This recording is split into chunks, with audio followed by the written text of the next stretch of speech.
Hello, everyone. Welcome back for our next episode of Necrobiotic. It snowed in April, which is running on Necrobiotic. Um, Very excited to get back into this and see if our plan's gonna work with this holographic flower or not. But before we jump into everything, I'm gonna take a moment to talk about sponsors, then let everybody introduce themselves, and then we'll pass it on over to Mitch. So sponsors. Throwing some links into chat there. They are Fundamental RPG, which is a simple D20 system that can run everything from high fantasy to sci-fi and everything in between. It looks like this. You can pick up your own copy on Amazon if you want the physical book, or if you prefer digital versions, you can get that at coffee.com/raven/shop. Like it says at the bottom of the screen, just add /shop to the end of that. Also, at that same website, you can find Intrepid, which is adventuring gear for real life, apparel, drinkware, accessories, all kinds of stuff like that with a tabletop or adventure theme to it. Very cool stuff. And then finally, Die Hard Dice, which are really, really nice. Dice, they sell polymer and metal sets and a bunch of different accessories and dice adjacent things. You should go check it out at dieharddice.com. They sent me this really cool Spellbinder Fey Queen set, and it is my absolute favorite set out of all my dice, which is saying something. So if you want to pick up your own, again, dieharddice.com, use the code BlackFeatherJune, all one word, capital B, capital J, and you can get 10% off your order. And then finally, if you want to catch up on this show or others on the channel, you can do so at the Fantasy Network at watch.thefantasy.network. So starting with top left, Anthony, tell us about Dr. Venn and yourself. Guten Tag. My name is Anthony Paul. You can find me at twitter.com/chatterboxava. Basically, Dr. Venn is this crazy architect, this scientist who basically turns corpses into constructs. Also has some strange relationships with the higher ups of the Citadel. Very short-term memory, has a strange contraption on their shoulder that basically allows them to remember certain things that have happened over a day, over longer instances of time. And so they are sort of one of the archivists of the Citadel as well, that sort of store information about the experiments that go on in this sort of wonderful gatekept place of science and medicine in Florence. He's generally sort of wacky and kind of almost literally diehard. In other senses, like he'll put his life down for things that intrigue him or make him extremely curious. So I'm kind of excited to bring that sort of very estranged personality to the party. Awesome. Next, we've got Hope. Tell us a little bit about Teddy and yourself. So Teddy he's a technophant. He is a mountain of a man who is a bit of a misanthrope.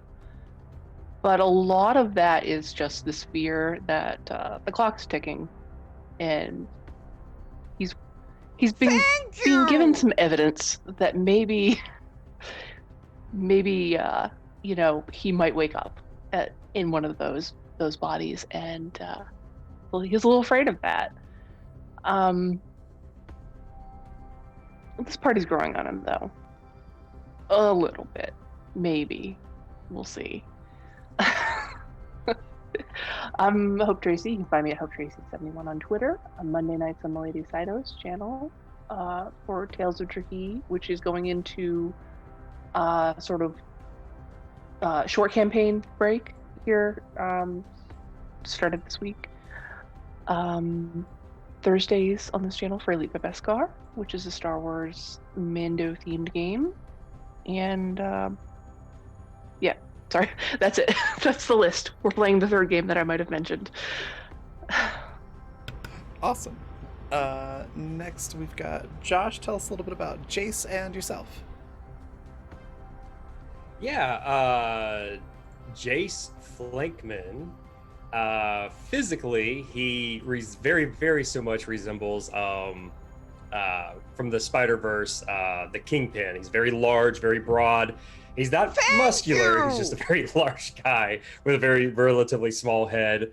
but with a much more pleasant demeanor. He is an architect, so he works in the same location as Dr. Venn, except his focus is more on actually prolonging natural human, well, quote unquote, natural human life. He believes it's essentially his religion in that human life is the most precious thing, and we must do all we can to protect it and promote it. And also, this is just a little side thing for myself. If everyone wouldn't mind kind of re-describing exactly how their characters look, because for me it helps. Like for Teddy, Teddy's a mountain of a man, which for the longest time I was picturing him as more of like a lean meat. I was like, oh no, he's a big guy. I was like, okay. So just like if everybody wouldn't mind just like re-describing how their characters physically look, that helps my brain picture things. Yeah, absolutely. But yeah, and as far as me personally, what's that? Yeah, absolutely, we can. Yeah. I realized that like my brain picture is not matching what everyone else is thinking. I was like, oh, well, it's never going to match. But and as far as me personally, on the screen it says Twitter. You can find me at Hobox, but that's my personal account, so it's mostly me either like yelling obscenities at awful politicians or. But if you actually want to see me playing a game, look for Teenagers and Troublemakers. Which is a game that I play with my children, and it's a podcast, and that's it for now. I think. All right.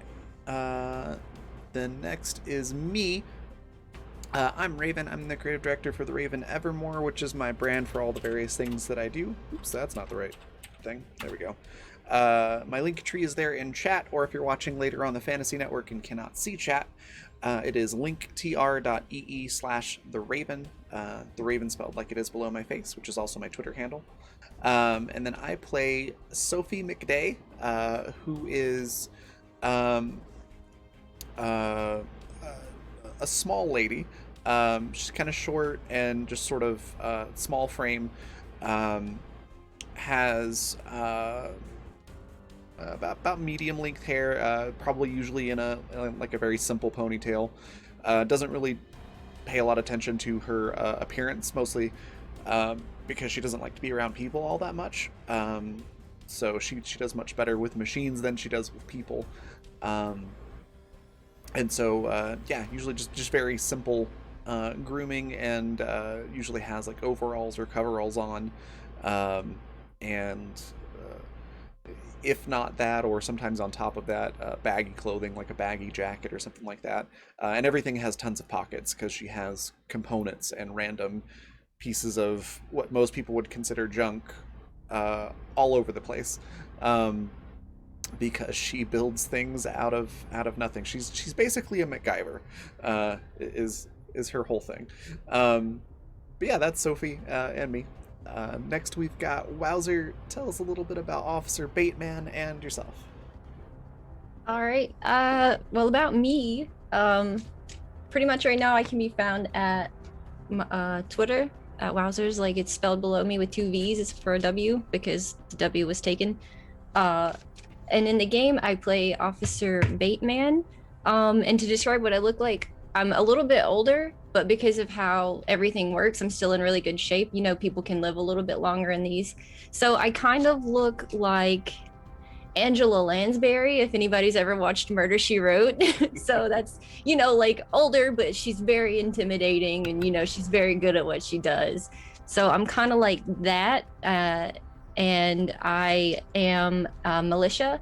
So I work for the Citadel, and I'm basically like the law enforcement around Florence, and I'm also a couple other things in the law process. So I kind of always get my way, and I'm really just learned how to work the system. But since we started playing, have been reminded that there are people outside of the walls of the city. So now I'm just kind of questioning like everything. I feel like I've been brainwashed to forget about all that, and yeah, now we're looking for this gang. But I don't know these people that I'm with, if anybody asks. And I'll deny it up and down. And that's pretty much it. I feel like I've heard a couple of wardrobe things that need to be mentioned, especially about, Dr. Flankman, who is currently wearing lederhosen. Yeah. Oh, that's right. I'm wearing, yes, I am wearing, and you're wearing the boiler suit with the scarf, the colorful scarf. Yeah, and Teddy is handsome in a sort of French sailor caricature. Okay. Bateman But is yes, trying to look, I am wearing lederhosen. Yes. I forgot Bateman is about trying to that. look not like a cop.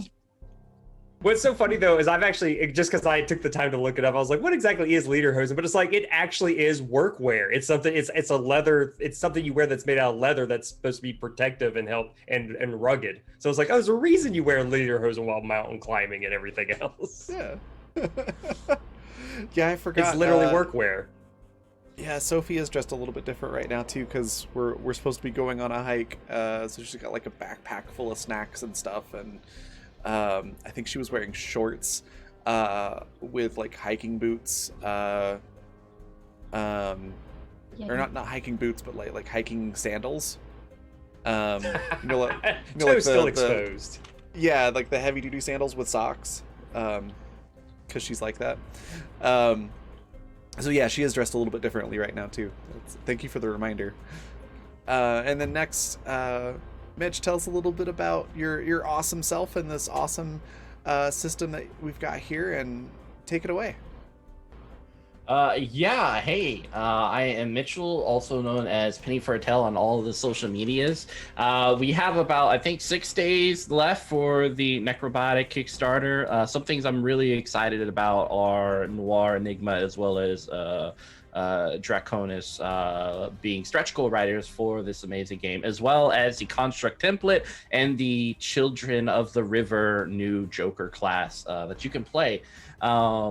So all these things I'm super excited about. So make sure to check it out so we can hit those final things. We also just promoted and published our artists for the special edition, who are Jessica Fong as well as the Dark Saul, both amazing artists within the TTRPG community as well as others. So it's really cool to have them work on it. And we really want the special edition to be something that you can be like, shine on people, reflecting the sun upon it like the Holy Grail. I want someone 50 years from now, after the world has, gone and died, whimpered out, as we follow the Necrobiotic timeline, to be like, oh, this amazing Holy Grail treasure, we need to have this. And that's my goal. So yeah, just check it out, keep up to date, and I'm really excited to hop in. We actually did some character advancement, so it's really cool. You guys are actually the first English speaking individuals to do character advancement.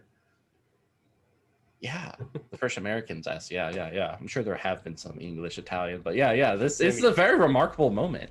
You damn Yankees. I know, right? Yeah. We always gotta be the first at something. Exactly. Don't let anybody else do it. Mm-hmm. It's gotta be us. Well, yeah, that's it for me. I'm just happy to be here. Same. Awesome. Yeah, same here. I'm very excited about Happy those to be- stretch goals. Noir's me too. freaking Exciting. amazing. I know. I can't wait to see what he does with this. Yeah, I'm really excited to do like another play and use the tarot. Oh gosh, Yeah. yes, and we'll have custom rules for using the tarot deck with the Children of the River, because they're more of our they have some cool things going on there. So there'll be a special way to use the tarot deck with them, and then of course we'll also have rules for just like a simple conversion to use the tarot deck with any character. I also want rules to use like Magic cards and Yu-Gi-Oh cards if like you want to go down that route with Oh my god, that would be Necrobiotic. amazing. I have so many That's- Magic cards. I know, that's my hope and dream. You can pretty much just grab cards for cheap at a local game store, all the discarded ones, and be like, all right, let's Yeah. do this. Well, now Could we're gonna be you- card goblins as well. If you have the absolutely, if you have the link handy, could you throw that into Yeah, chat for the definitely. Kickstarter? We'll Yeah. It's like, That- do you have a crippling dice addiction? Well, Yeah. start a new crippling card addiction. Yay! Like I already spent so much time going through just for this one deck, and I had others that I wanted, so now it's like an excuse to buy them all. Yeah, and we're Thank you for enabling me. Let's Where- give Bicycle all our money. with the custom card deck we're putting out there, our plan for next year for conventions is if you complete some of the scenarios or modules at the convention, we'll have like a special like Jack or Queen card that kind of reflects what you got from this experience that you can then put in your custom card deck and go back and brag to all your friends how much better your character is now because of your experience at Gen Con or PAX Unplugged or anything like that. So yeah. That's awesome. Amazing. Gotta catch them. Now, is this a good time to ask about the character advancement before we get into everything? Yeah. So we're doing a simplified version of at least XP acquisition, which I just rewarded people 2 advancement points or XP. And then there's pretty much 3 different tracks, your 1-pointers, your 2-pointers, and your 3-pointers. And each of them can provide or change your deck in a way. Like the first a couple of 1-point tracks are to like delete a card in your deck, or to add a card. The second one, I think, has a few different other things. But in the actual game, in order to kind of get XP, there's kind of 4 different little things you check off, which gives you an advancement, and that's kind of like creation, copying, destruction, and stuff like that. So things you do in the game that kind of push the narrative forward that you'll be rewarded with advancement points. And so we'll have that with the kind of the core rule book and the final character sheets and stuff like that. But yeah, it's gonna be really cool. So it's time to speed run. Yeah, just go. Speed run to be OP. Yeah, destroy, create, copy. All that good stuff. I should mention. Oh, go ahead. Sorry. I was gonna say. Hello. I forgot to mention what Dr. Ven will be wearing on the course of the hike. So Dr. Ven is always wearing sort of a plague doctor's mask, kind of with the same sort of like leather plague doctor suit. There's the architect apron, the claws and stuff, and people just recently learned that he has a lethal crossbow kind of at the ready on his person. He's also being carried physically by a construct, Francesco Fiorentino, if you guys remember, and he's also carrying a umbrella. Is kind of holding it over his head to kind of keep himself out of the shade. Oh yeah, intermingling with that sweet construct sweat. Yourself pressed against that bare muscular chest. I'm trying to encourage some watcher to do fanfic. I don't know if that's apparent, but also weird. But yeah, let me know. Oh no, we lost Josh. He's just like, nope, I'm out. Fanfic. Yeah, nope. Not Wait, about this me. isn't a game I signed up for. I'm out. Yeah. It's like, what is this? Well, while Josh is gone, I did want to ask, because I have watched a few other. Is it canon that Technophants are conscripted, or was that just that player? Oh, the Citadel can conscript anyone. Okay. To do whatever they want. It's kind of like, it's one of their powers to be like, we need this for the sake of humanity. And obviously with any human given power, it will be abused at times. And so, yeah, Okay. they Yeah, so that will definitely add to Teddy's misanthropy, because he didn't actually want to be a Technophant, but he's large. So there he wound up. That's, oh no. That's definitely not you're tall, you play basketball, right? Yeah. You're tall, you do Technophant stuff. You play with technology. You're on that Nintendo. Get the armor on. Yeah. Oh, so much cool stuff with that. I just realized when you said Nintendo, I'm pretty sure Sophie somewhere has like a power glove that she's modified into a remote control. It should be. Yeah, my favorite has been like remote controlling the drone via like a Nintendo Switch or a Game Boy like Color. A Wii U. Love that. Yeah. It's like, yeah. I mean, it's intuitive, right? Yeah. Excellent. So you guys are starting your trek out to this secluded town, leaving the confines and safety of the walls of Florence to enjoy the vastness and good open air of the countryside, Yeah, where sure, silhouettes and constructs are abound. Good country air. No cannibals. Exactly. Well, they're a little bit farther out. You're fine. No one eats human flesh here, so you're good. Mm.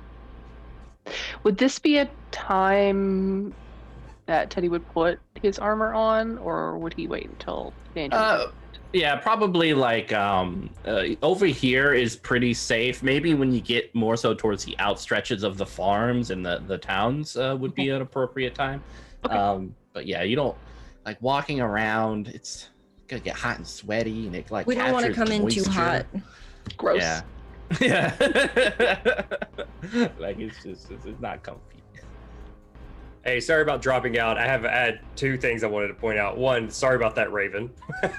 Oh, no worries.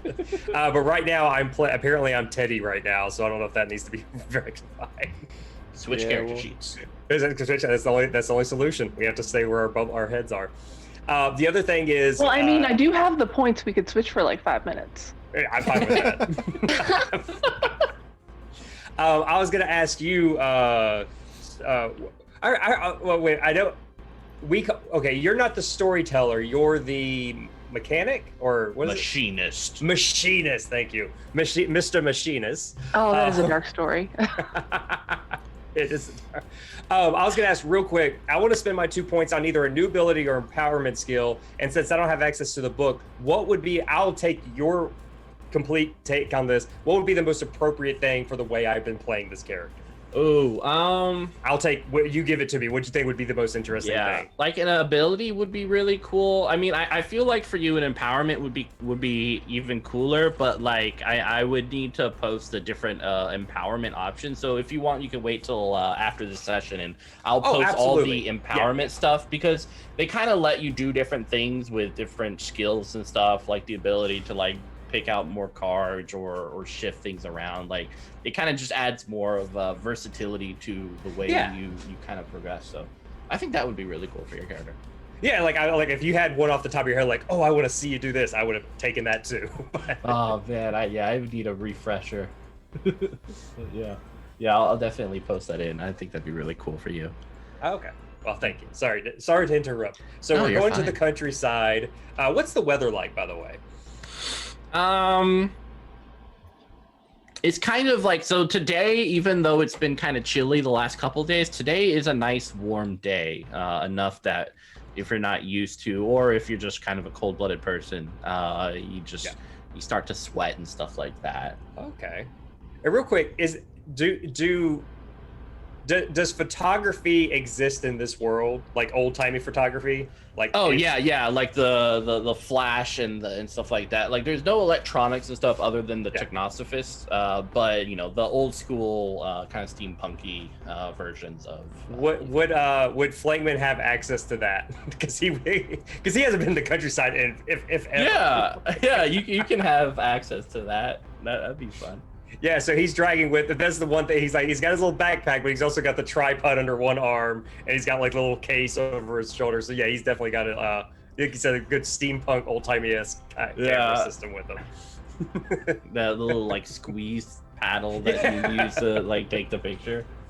And it's this big flush of gunpowder. Yes. You take a picture of the Technofont like walking and getting all like hot and sweaty. It's gross out here. Oh, I mean, Teddy's used to activity. Yeah, but it would help for the Technofont calendar. Just a little. The men of the Citadel. Yeah, the armored men of the Citadel, like has like. True. Like, Someone forgot the lower half of their armor. Oh no!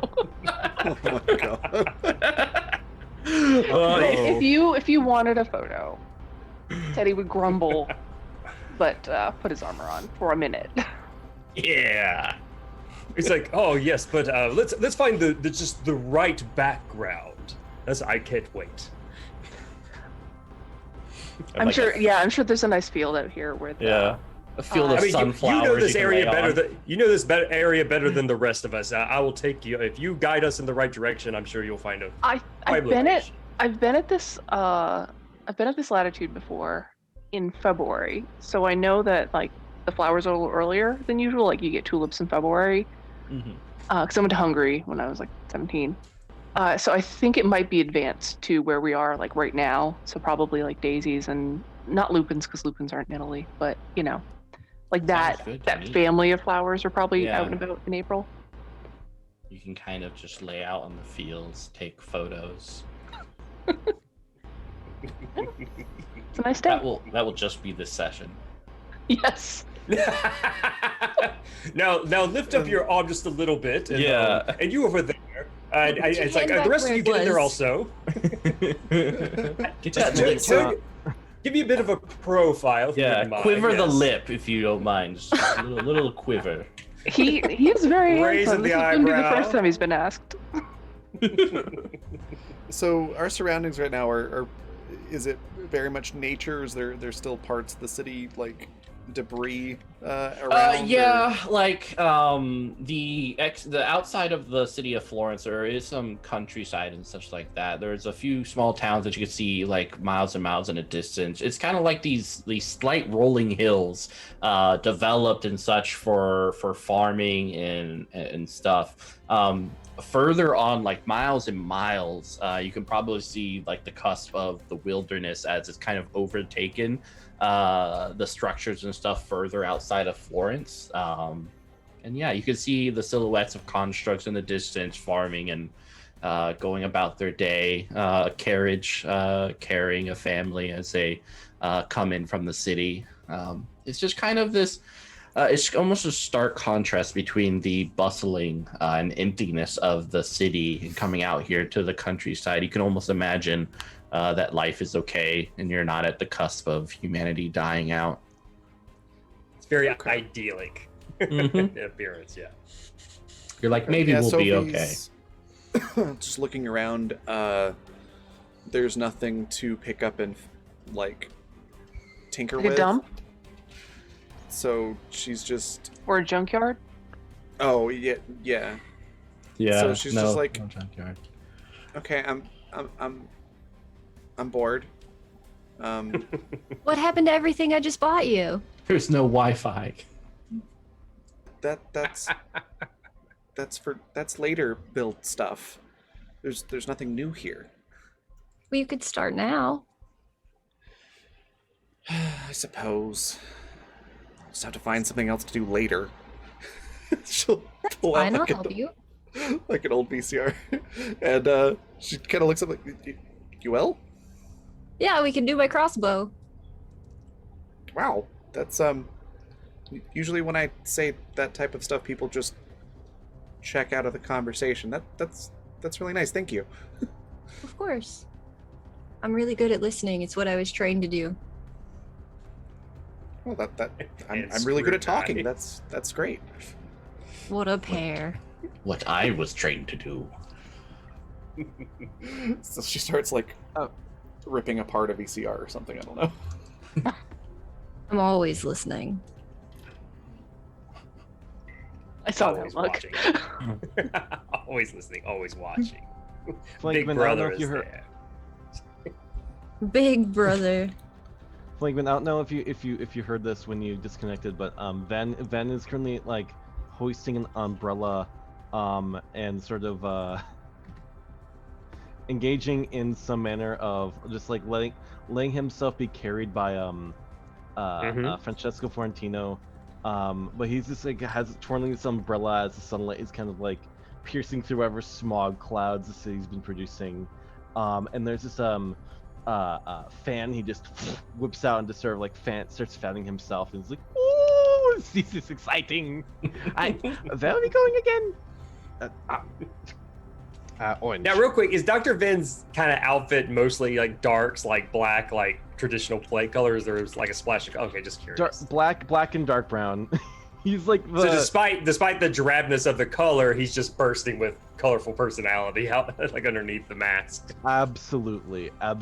He has no taste in fashion right now. So he's just kind of just indulging in this sort of being kind of this this loon. So Now, oh good. go ahead. So we're going to somewhere outside the city. Is that right? We're gonna go find Rose. Person. Rose, yeah. Where exactly is this Rose? Outside the city. We're heading to Latham to find a farmers community. We're heading southeast of there. I see. Yes, be on your keep your eyes peeled. I mean, these are supposedly dangerous folks that don't mesh well with the rest of society, like we do. And given the reaction of the woman in the florist, we might see some trouble on the way. They don't want us to do this.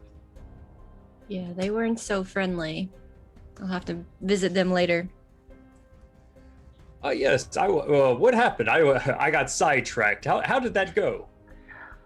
Badly. Very, very badly. The old woman my brought down God. another Technovant and said it wasn't for us. My dear, I'm sorry I missed all the excitement. Excitement, you say? It was very stressful. I mean, the Technovant's pretty cute. I mean, if It I was, recall, yeah. you said you had a date. I assumed that meant it went well. Oh, that went well. Not so well with the goal. Silver. Oh, so well, I mean, silver linings and all, right? Yes. I say we should try and make this interaction a little bit better. Maybe we learn from our mistakes and knowing that we might not be so welcome, change our approach. And Yeah. don't start into good them. That was my bad. I'm sure it was fine. Send someone a little more charm in next time, perhaps. I mean, they don't know Flankman was with us, so we could always send him because he was off doing his own thing. If this doesn't work out, yep. And I definitely think that we should still disguise the construct as best as possible. I do find that the conspiracy theorists among us are usually willing to talk about their theories. So Good to know. uh, Could you, and Teddy gives like a look over his shoulder at Sophie, but tries to hide it. I was gonna say Sophie's probably going. Oh yeah. Speaking of theories, did I ever tell you what why the Phillips head screws became more popular? Like there's this whole conspiracy involved with it. Well, first there was this guy named Philip. It just goes on in this elaborate, like, super complicated theory, conspiracy about how everybody had it out for the slotted head screw person. That's amazing. Were they screwed? They were screwed. This reminds me of John Aglet, the inventor of you know those shoes with the little plastic caps. He invented those caps. Very wonderful person. Died of syphilis. That technology really changed the world. Well, I imagine us Certainly. finding a cure for syphilis might have been slightly more useful, but yes. How else were we supposed to keep our shoelaces dry and unmangled? The Aglet. Well, they might is the say, best invention. had we found the cure for syphilis before that, this gentleman would still have been alive to create even more fantastic inventions instead of just the one thing. When I say the Aglets allowed the cure of syphilis to exist in the first place. So, there. It raised syphilis awareness. Sophie's just like, you could just tie a little knot at the end of your shoelace, or dip it in rubber, or tape. Tape doesn't work. I've tried that one. Tape doesn't work. Good to know. Electrical tape and a lighter. Maybe. I haven't tried that specific. I'm assuming like we're just kind of walking all together as a group for like several miles at this point, just kind of talking and walking. Oh yeah, just there was enjoying. I think Sophie had a lot to say about Phillips Fed screws, so that Oh yeah, a while. that's It like went at on least for- a mile's yeah. worth of travel. Flightman has to pull out like a cloth and kind of way his large slopped forehead is like, he's like, oh my, I haven't been out in the sun for this long in quite some time. He's sweating a little probably. He's probably sweating more than the rest of you combined. It's like, oh my. I want to retcon and say that while we were all at Teddy's house, after when Dr. Venn handed Teddy that thermos, Teddy insisted on washing it out and putting water in it. Yeah. There's water in that thermos. There could be anything else in it at this point, but it started out with water. I think Water's good for hikes. Sophie has also tossed everybody like homemade sunscreen. It's like in a pump bottle, like you pump it up and then it sprays, and it doesn't smell the greatest. Does it work? Sophie, It what works, exactly? but it doesn't smell very good. What exactly is this? It's sunscreen.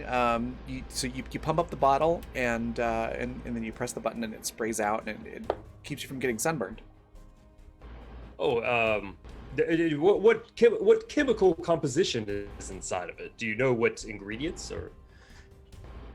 Of course I know what ingredients. I made it. Let's see. There's water. And I don't know what goes in sunscreen, but things that go in sunscreen. But as far as like, I get between what you say and Flakeman would also like to look at like how does Sophie's skin look? Since Sophie does spend more time outside, does Sophie's skin actually look healthy or does it look like it's not working? yeah, like she has relatively healthy skin, and just despite being outside a lot, she's still like painfully pale. Okay, that is enough to go flame and go, you know what? I'll give it a try. Thank you very much. But she does list off like things that are normally found in sunscreen that are naturally occurring, but some of them are from like gross sounding sources. Saliva? Like giraffe saliva? Something like that, like dog spit or something, I don't know.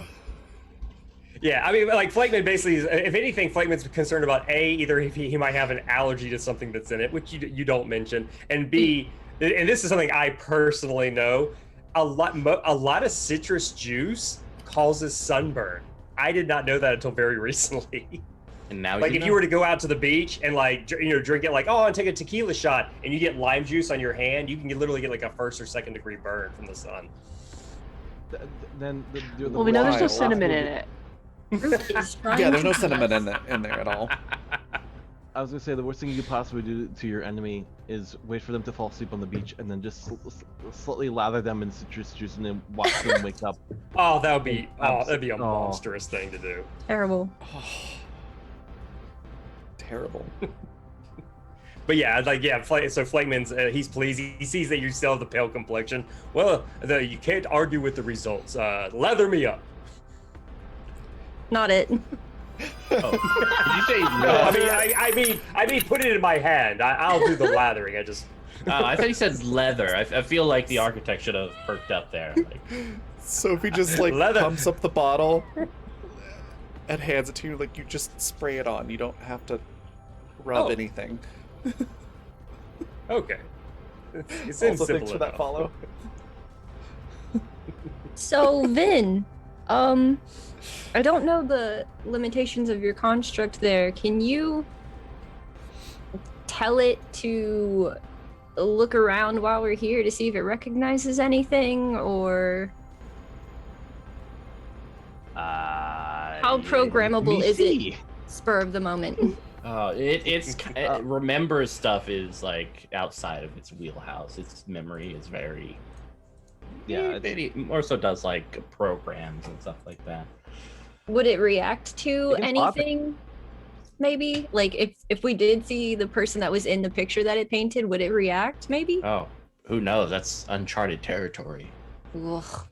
I mean, as far as we're Try as concerned well with traveling Francesco. around right now, like Teddy patrols outside the city. So until we get to somewhere unfamiliar, this is all very familiar. Yeah. I would like to be paying attention to the construct a lot while we're walking, especially once we arrive. Oh, definitely. I mean, like it's carrying the dear architect the whole way. And also, I think I might have asked this before. How noisy is the construct in general as it moves? Oh, it's kind of like the flapping of leather kind of against each other as it's moving, and the creaking of like old bones and the cracks. Yeah, and like the cracking of old bones, so less kind of that metallic, like more like a. Okay, that's like so. There's not like an occasional little steam whistle or anything like.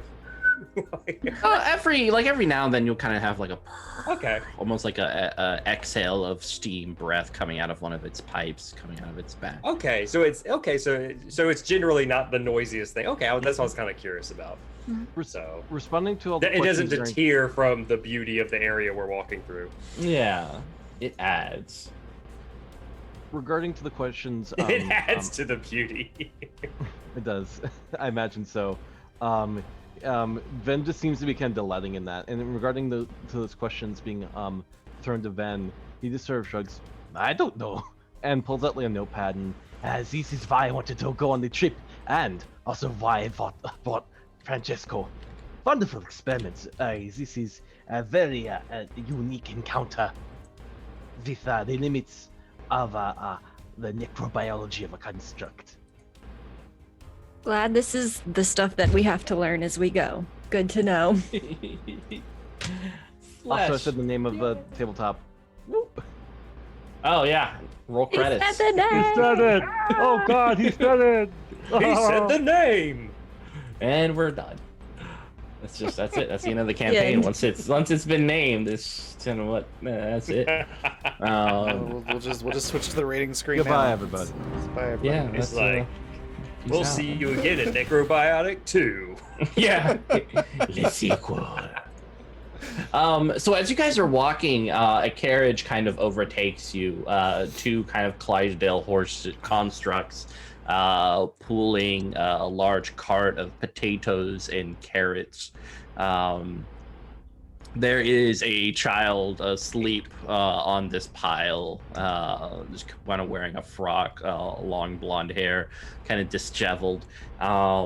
The mother, the two mothers are up front, one of which is asleep, laying on the other's shoulder. The main one is just kind of keeping an eye on the construct as it goes by, and she kind of gives a wave to you guys as they slowly overtake you. Anything unusual about it? Can I do some sort of check on it as they go by? There's nothing unusual. Everything's fine. I don't know why you would think that. I'm always going to be suspicious of everything. You're like, she does like look over and says, Good morrow. It's good tomorrow to you. Would you like, depending on where you're going, you can feel free to hop on the carriage. Yes. Oh, is there enough room for all of us? Yeah, just Teddy will walk alongside, but kind of there should be room otherwise. shuffle the potatoes and such around. I'm sure it's fine. Just don't wake the wean.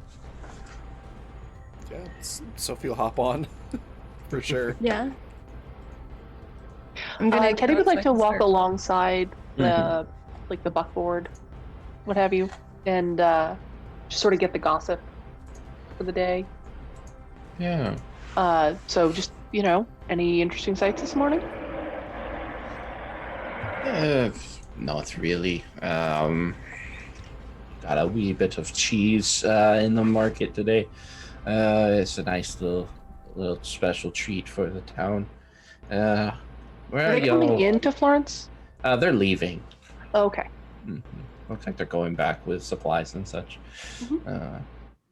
So what? Why are you city folk coming out here and such? We have. got We're this new bringing this camera. officer out for an interview of someone of interest.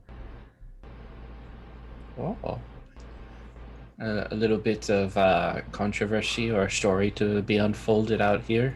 That sounds interesting. Do you mind divulging the circumstances that led to such a thing? Bateman doesn't say anything. I don't discuss details until I've completely figured stuff out. Could be wrong. Don't want to spread false information. Yeah, I guess out here it's kind of, not really used to having certain types of people out and about and questioning things. So a lot of people in the towns can be a little tight-lipped, so to speak, to outsiders, Well, the questioning is really so- a secondary reason to be out here. We got this new camera that we wanted to test out, and our technosophist over here is helping us make corrections to that as needed. Like Sophie, kind of has been listening to the whole conversation, but sort of with her ADHD, it sort of clicks what just actually happened. So it's like it got past the buffer and now just burst of information. It's just like, yeah, aren't we out here looking for like some terrorists or something? Ooh, now that is an Well, that's a strong word. Story, yeah, it's wow. So, are you? Don't mind Sophie. Sophie, what is the rest of the conversation we just had? You mean about the Phillips? Exactly. head See, screw- she's Oh yeah. in and out. I think she's in her own head and just telling us one of her theories again. I think what she's more trying to say was she was thinking about a training exercise I was doing with my buddy Francesco here. We're doing some cognition tests, perhaps to help us in future hunts for terrorists. So we're Sophie's training with small critters and creatures. just looking at all of you like, I'm right here. I can hear you talking about me. And then just shrugs like, you're all weird, and goes back to her VCR. I'm just here to enjoy the countryside to make sure that this group stays in tip-top shape and we can all enjoy the fresh air and the beautiful scenery. You're quite lucky you get to live out here. Oh, look, mind, yeah, yeah, I guess so. I don't know, what's city life like? Is it just so filled with despair that you would look out here in the emptiness of it and call it luck? Well, you call it emptiness, I call it wide open spaces. I mean, when I was younger, I had a bit of claustrophobia, and so the city itself felt... It took me quite a while to get used to having everything on top of you all the time.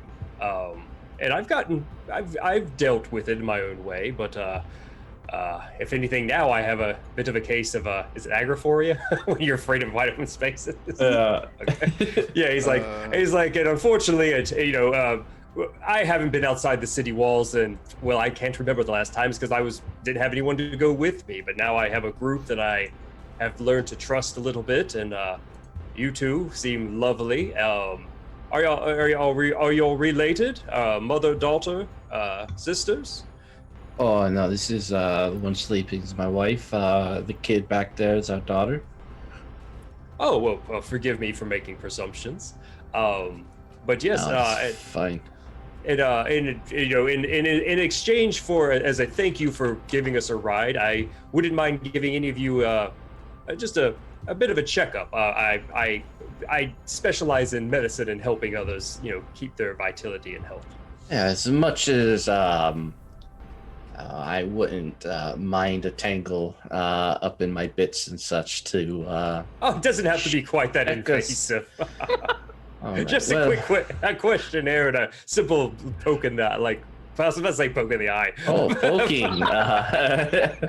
So there is going to be a wee bit of poking involved. You know, the stereotypical open your mouth and say, nope, that's not right either. No, sorry. Yeah, maybe. I don't know Head Slinkman. much about the architect folks. I haven't really spent much time around them, but I think our bits and such are well taken care of anyway. So no need to offer the, I guess, opportunity for you to poke around. We're fine. I guess we're healthy and such. Well, the child seems healthy. No case of the rickets or any other maladies. Jaundice. Trying to think of other things that are children can have. You are a charmer, by far. No, I think the Wien is fine as is. Maybe a little sleepy, but yeah. Fatigue? No, just tired. Long day. Okay. If you don't need any sort of medical assistance, I could offer you, as a thank you, I have a place in the city that I am rarely ever at. I work a lot, so you don't consider yourself very lucky to live out here. If you ever wanted to try a weekend in the city, I could offer you a place to stay. And then maybe you could see if you'd really prefer that life, or Maybe we might consider it when the wife is awake. But I don't know. It's just you don't need to offer me anything for this task. We're headed south anyway, so having you on is fine. You don't owe me anything. Eddie definitely has like a hand up to his forehead this whole time. Like, Like, Oh god. city folk. I'm from the south. It's called hospitality. Do you want my shoes? Are you cold? Do you need my coat? They want gossip. That's what they want. Gossip. Why don't you tell them something interesting about the Citadel? Yeah, could I oh, it's risky. Could I let my badge maybe accidentally slip out a little bit so they can see part of my badge and no, maybe this is a bit actually serious? yeah, I They mean, don't seem to be a threat or anything. Or Yeah, just you to see can- if they are. could be like badge on you. Yeah, adjust my suspenders or something and it Mm-hmm. shows in my pocket maybe. Okay. Yeah, they or at least she continues looking forward, just kind of eyeing you every now and then. So, how did the winter treat you? Quite cold. Yeah, I saw a few farms having trouble through this, through the Yeah. snowy bits. So, are you from one of the farms around here that had trouble during the winter? I mean, it's less crops this year than I'd like, and normally sometimes it seems like I don't know, like it's a little bit something more, right? If it's not the population that's driving us down, it's the lack of food. Sometimes the soil in the wilderness just seems like they're wanting to nail that final coffin lid down over humanity.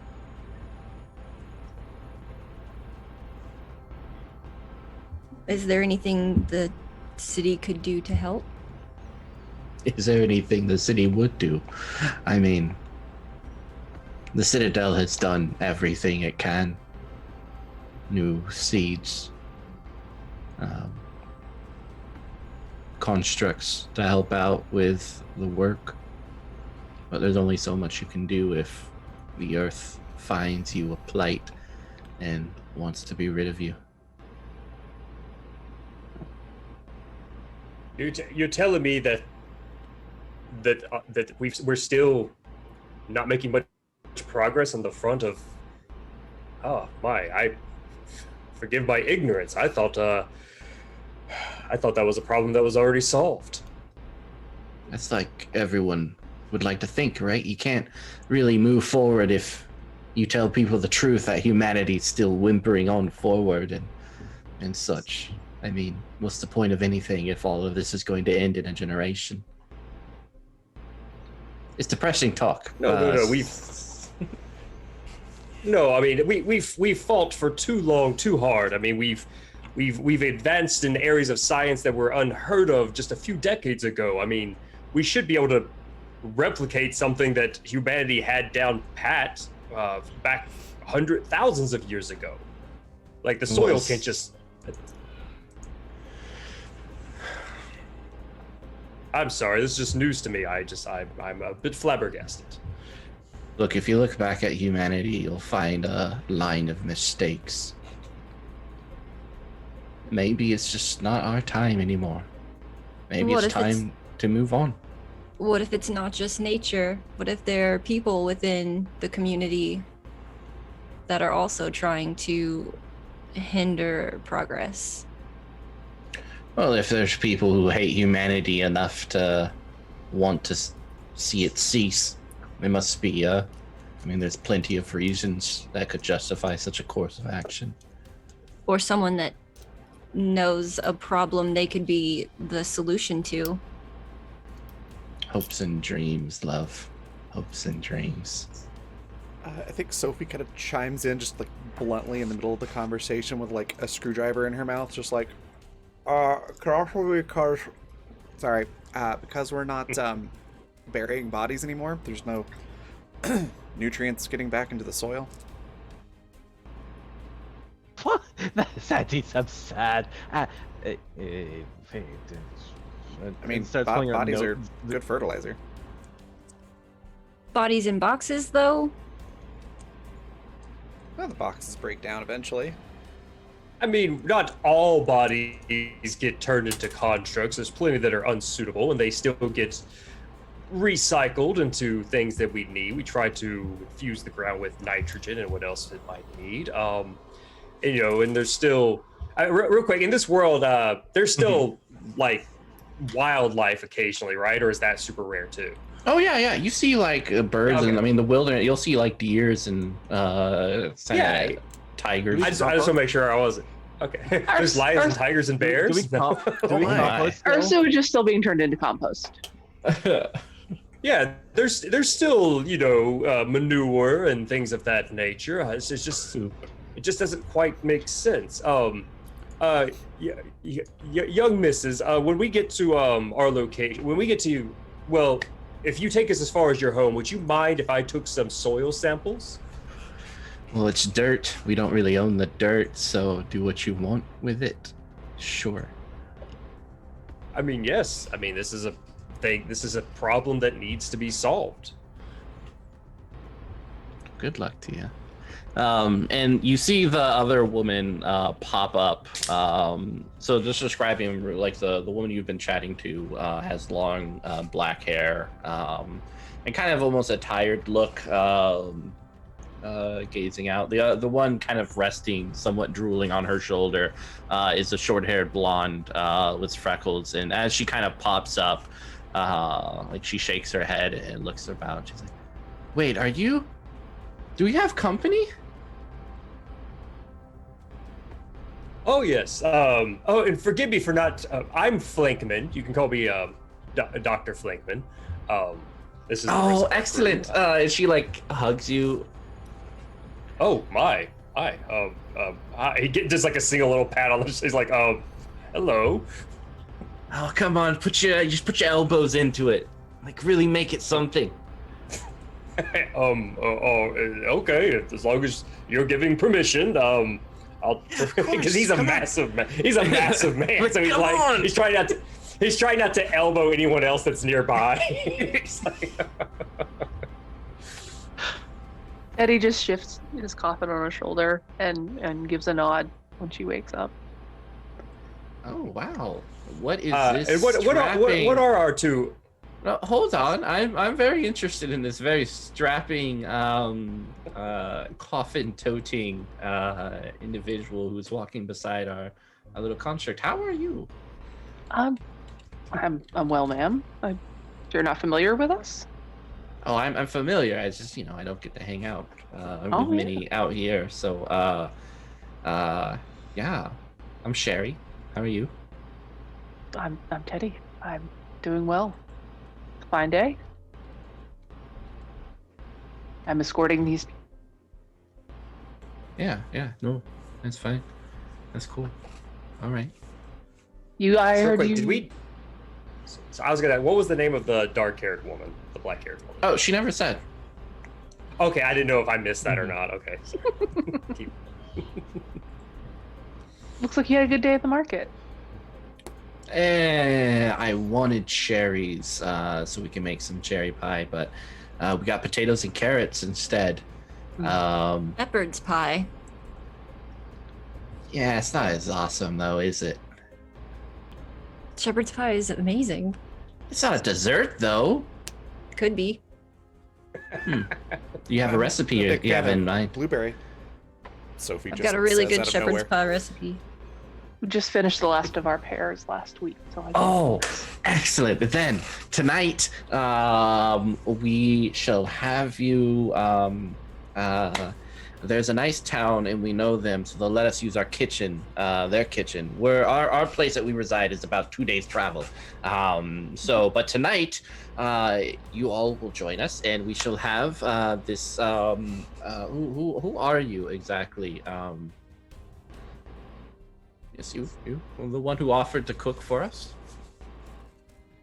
I could share a recipe. I don't know about cooking for everyone. Oh, that'll be fine. I think you have it. So they have a lovely kitchen at this tavern. And you know what? I'm sure they'll put you up for the night for a small fee. But yeah, I think this is a lovely thing to do. This is I think we have our night. Like, this is amazing. Is that necessary for us? Like, I'm asking out of character, I guess. Is it necessary that we would need to stay somewhere before? Landham is definitely like at least like 2 days travel. So tonight you could either sleep outside or in a nice tavern. yes, nice tavern. That sounds great. Why the such niceness for us? You said it wasn't necessary for us, so why the return? We offered you a place to stay, and now you're offering us a place to stay after saying it wasn't necessary. This is Sherry, Yeah. the one who just woke up.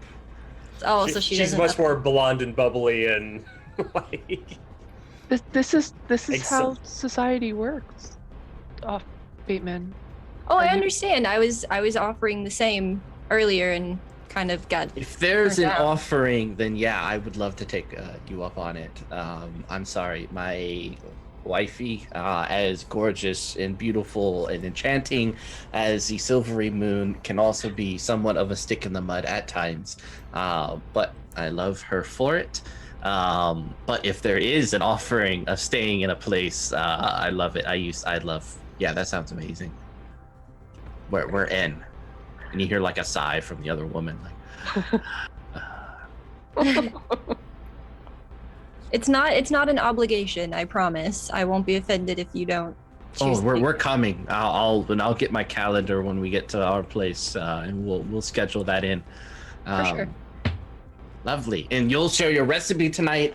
Oh, it'll be fantastic. Oh. Come over here. Me? Yes. Okay. Oh, let me get out of the way. I'll give like the one arm like side hug like that. Come on, both of your elbows. Get it in. Come on. Okay. End of humanity. I think we at least deserve a full-on hug and not a half-assed one. Yeah. Wasn't half-assed. She prefers the whole ass hugged. Alas, you only gave me one arm. That's half-assing it. I will very cautiously hug. But I'm like trying to make sure I'm not getting pickpocketed or something at the same time. You're like, I'm just like, yeah. She squeezes you. Oh, this is gonna be a great night. I love meeting new people. drinks on me. Oh, it's on you? Oh, Are you sure? Just Okay. don't drink me out of house and home, because then you'll have no vacation. That's fair. All right. I will be somewhat careful. That's all I ask for. Sophie just kind of keeps glancing over her shoulder at Bateman, and Jason just sort of has this look on her face and mutters under her breath like, "Oh, glad you two are getting all the hugs." Did you want to hug Sophie?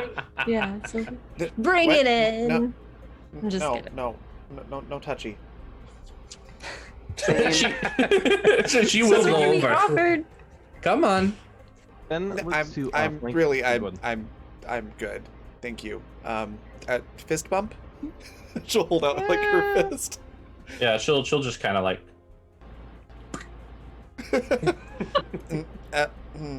Okay, thank you. It's like a hug for the hand. So. Yeah. And used Sophie to like do immediately pulls that. out hand sanitizer and starts wiping her hand off. Ben would look to Flankman, and kind of whisper, "Have we done how many corpses we compost? Out of curiosity." just so you know, on my end, I can barely hear you. Oh, sorry. I was trying to be. I'm You're gonna fine, stage you're fine. whisper. I'll stage whisper. Oh, you're fine. Do we know exactly how many bodies we compost? Would we know the answer to that? Yeah, it's probably like 5% of the people who die. We have a pretty good number. That's a pretty low. I thought it was gonna be higher than that. I mean, most that- corpses are that's taken high. care of. And can be used. Because we know Part of how part of the useful- militia's job is to get the corpses there as soon as possible. Like they stand over people waiting for them to die, so they can get their corpses. It's like someone's at a cafe, an old person, like, and you have like a militia peering over the alleyway, like, Anytime Always today, watch. Grandma. yeah, Come over here. We're having a heart attack. I'm watching you, Wachowski. Oh, I love the monster breakfast. Yeah. Oh, that cough was a little dry. Yeah. You look That's a- paler today. That's a large cherry you're trying to eat without chewing. Just imagining somebody with like embalming tools like looming over someone that's they're napping and they're like, "Oh, I'm just sleeping. Oh my god." Yeah, it's fine. Stop touching me. It's like, okay, fine. That's why it's always weird living with an architect as a housemate. Like, at any point in time, you wake up with embalming fluid all over your body. You're like, I was asleep. Like, There has to be laws instated on like how long someone has to be not breathing in order for them to be harvested. oh, it's like 1 second. Like, Everyone- start bringing them to the Citadel ASAP. Everyone has do not resuscitate. Yeah. I'm not an organ donor. Leave my body alone. Everyone's an organ donor. Yeah. You don't have the option to opt out. Not optional. Yeah. I don't have the heart. Yeah, Listen, but- we're not going to take your I have a organs, donor but we're card. taking everything else. Yeah. Like even like constructing like new furniture and stuff like that, they instead of like the metallic mechanized arms, they just have flesh arms, like putting things together and like So it's like industry, innovation. Like you Ah. hands twisted. Yeah, instead of it's a yeah. okay. Yeah. Like even a masseuse, right? Like they have some of the programmed hands, which kind of just like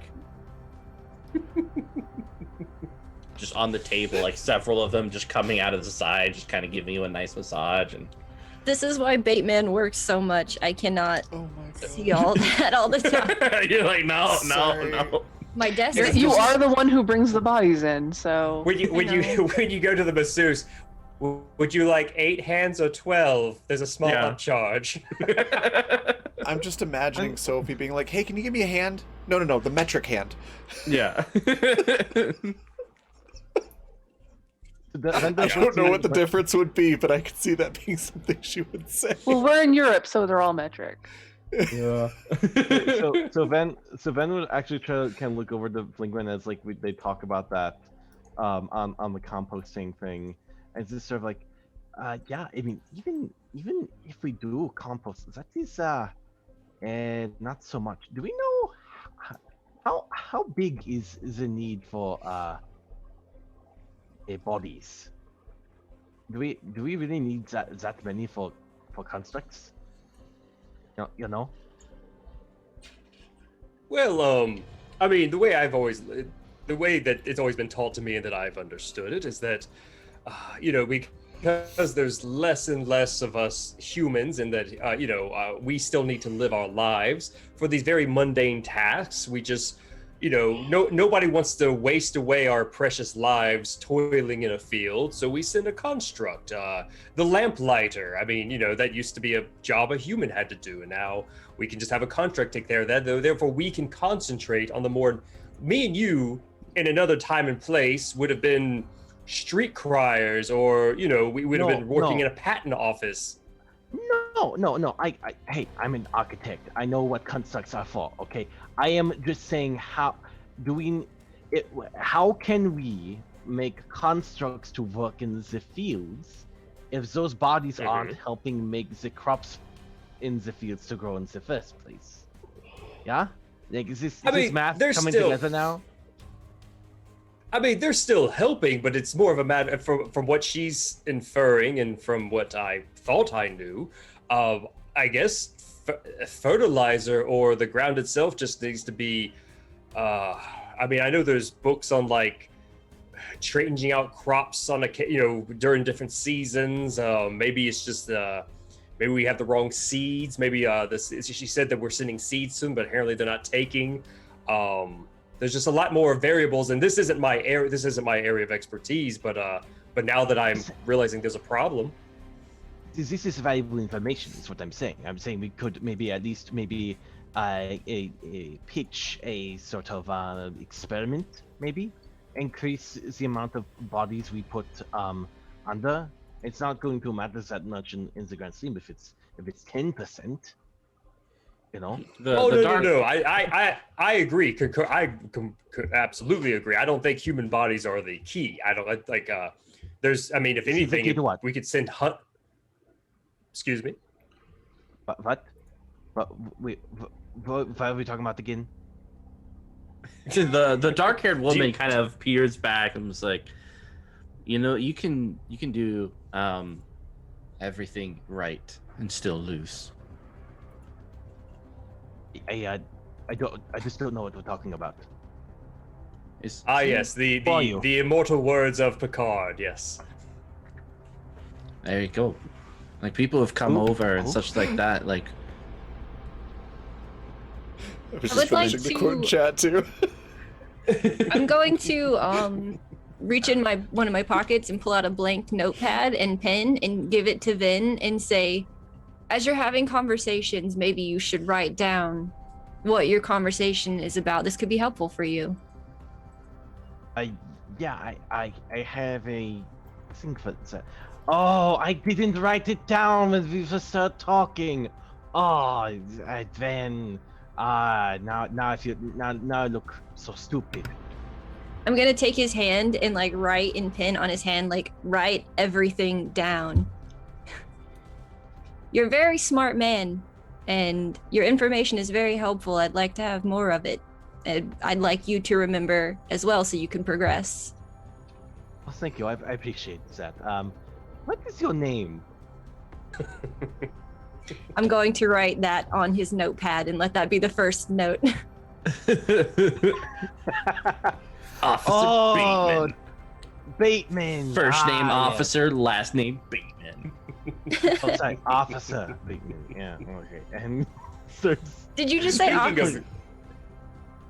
Did you say officer out loud? Oh, well, I guess I flashed my badge. It's okay. I was like, Speaking No. Speaking of names, forgive me, miss, I didn't catch yours. We have over here Sherry. What is My name's Wine. what is it? Wine. Oh, wine. Wine. Okay, good. Wine. Sherry Like and wine. He's just starting to. We're not Starting eating to- Brandy. Is the Yeah. child Brandy? I'm sorry, it's early. Is she a fine The girl? child is Brandy. Starting I was to gonna realize say- my With an naming eye? conventions. Yeah. I think I love uncovered it. the I plot love twist. it. I already uncovered the plot twist. Sherry, wine, brandy, rose wine. No? All connected. I'm- You mean As soon as I heard the name Sherry, I crossed that off the list. I was like, oh, it's not a plant name, so we don't have to worry about that. Yeah. I'm just waiting to meet cousin But Cognac. then again, Sherry does come from plants. No. Yeah, or was Same it vodka. the bouncer named Box Wine?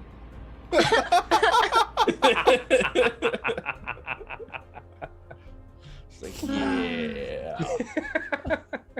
Oh my So you goodness. guys are traveling, and Sherry just kind of like she's bubbly, and she will kind of interrogate you all thoroughly in terms of your life. You're like she's very particularly interested in your relationships, friendships, romance, stuff like that. And eventually you guys come to the town. Like it's a nice quaint little thing, almost like an old western style town in terms of like how it's laid out. So several buildings kind of on the street of these old Italian villas and stuff like that on this nice little hill that overlooks several fields surrounding it. You can see the construct slowly moving back to the silos where they reside for the nighttime. And people starting to come in with lanterns and such. Households are stretched out all across the fields, intermingling with the farmland. Coming in, you can already hear like the enthusiastic bustling of the tavern after a long day of work. People are coming in sweaty and tired and being greeted by what looks like apple cider, alcoholic apple cider. So people are kind of drinking these little mugs and stuff like that. Several tables put out.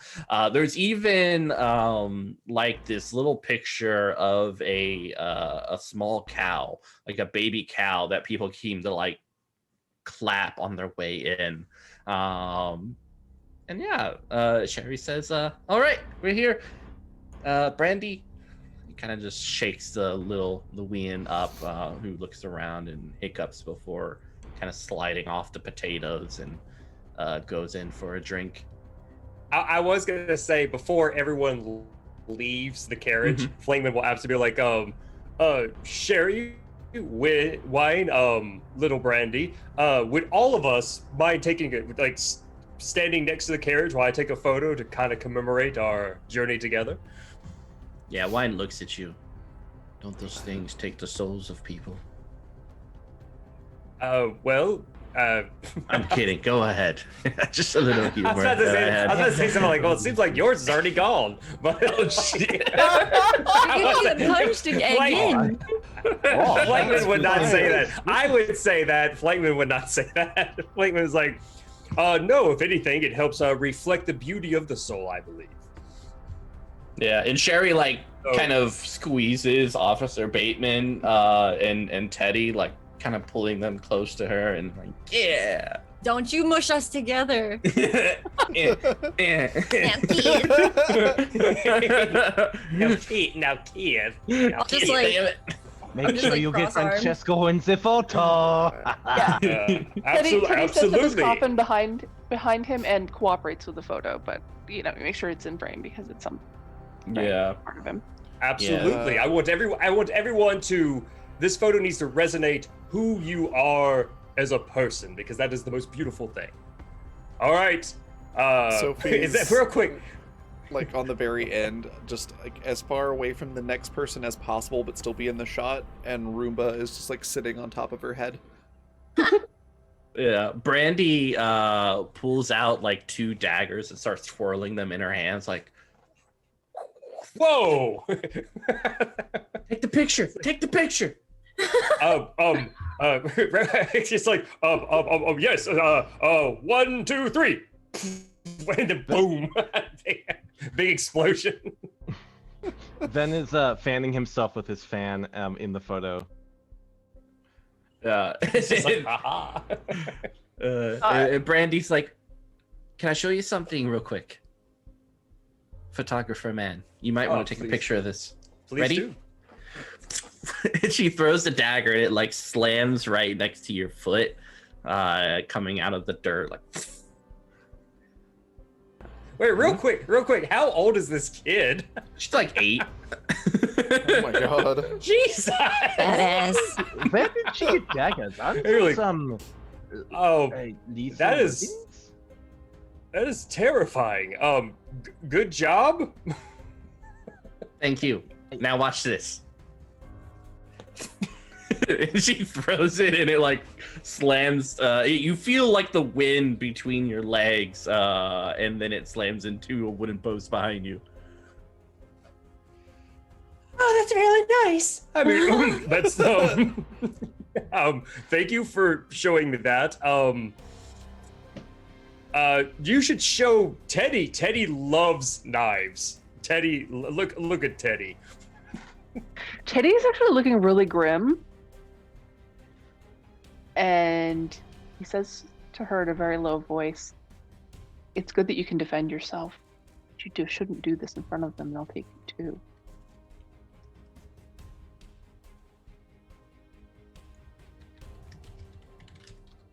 Bateman was like And then applauding. hoists his coffin on his shoulder and heads into the tavern.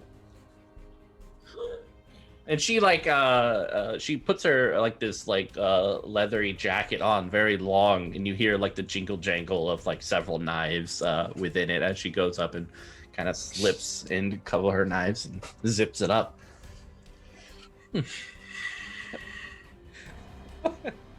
It's like at this point, Flakeman does ask whoever's closest to him. He'll like whoever wants to be the one closest. Is it normal for children to be like that? I don't recall that being. I'm terrified of this child. Is this child? Question mark. It's probably more necessary outside of the walls. That makes more sense. I'm pretty sure I was we're told. I was always told not to run with scissors, but this child is tossing about willy-nilly. Here's the thing. Aren't those weapons lethal? Aren't we not supposed to carry those around if you're not, licensed or whatnot? It's fine out here. The dark-haired woman says, "Wine. It makes her happy. Makes her feel safe. We adopted her. So something happened to her parents. She hasn't talked about it since we've adopted her. But keeps them knives close to her. Has nightmares and such. So whatever it takes for her to feel safe in this world, sure." So neither one of you taught her those abilities. Oh no, she self-learned. There's a wee man in our town who makes a lot of the tools that we use, and I don't know. She had one knife that she had from her parents, carved in with her initials, and this man started making more for her, and I don't know. She slept a little better after that, having them, but. Yeah, she's self-taught all of it. That's all she does all day is go outside and train and practice. It's almost like watching a circus performer at times. My word. Well, my offer still stands. If the child is injured, or let me know. I mean, I don't want anyone to fear for their life or their well-being, and I want to make sure that she still has all her digits when she turns of age. Oh, she's fine. She stopped cutting herself, not purposely, but just accidentally, a few years ago. She's quite practiced with those knives. It's quite enchanting to watch her. It's almost like an artist, But she spends 8 hours. Years ago, my word. 8 hours every day doing this. Is there still a knife stuck in the ground? No, she kind of picked them up and put it in their holsters within the jacket. Surprised she doesn't have like a string attached to him and just yanks them back.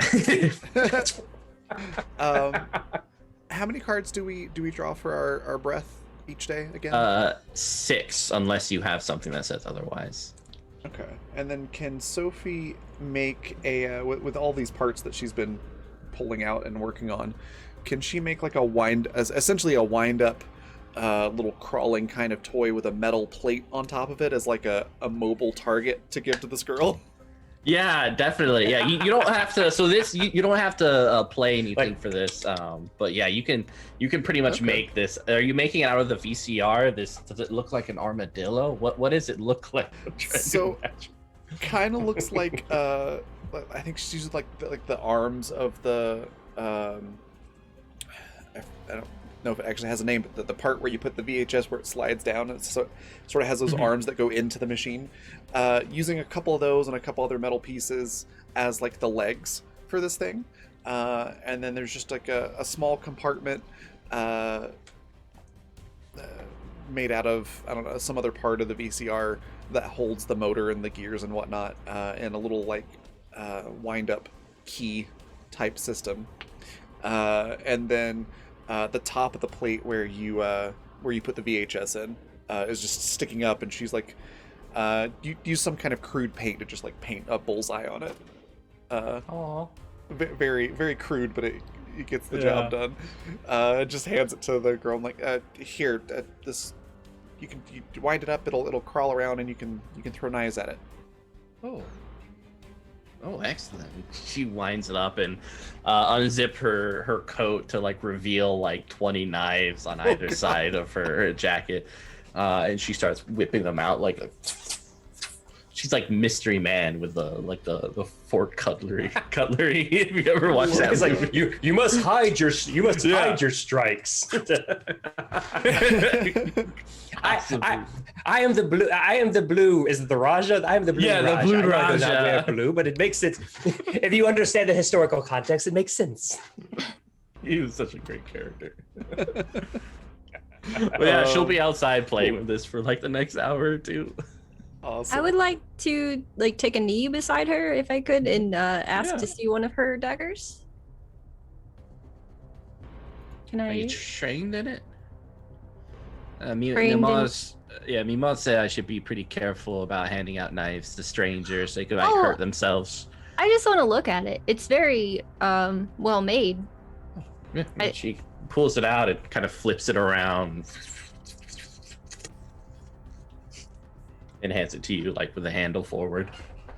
Hey, I'll attempt a flip, but probably doesn't look like anything because I've never tried that before. And I'll be like, Yeah. oh, nice. This is good. I can see why you like it. Yeah, it's basically like if you ever watched Tombstone, watching Doc Holliday like move his gun, like, just like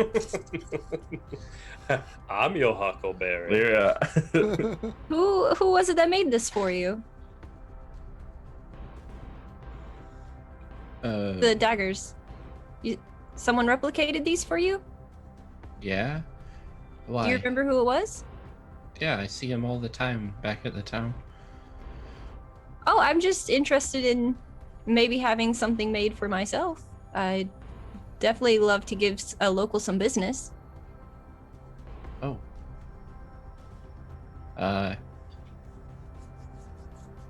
Yeah, and she pulls out one of the daggers, which kind of has the creator's initials on it. And it's S. Sage. His name is Sage. Mm-hmm.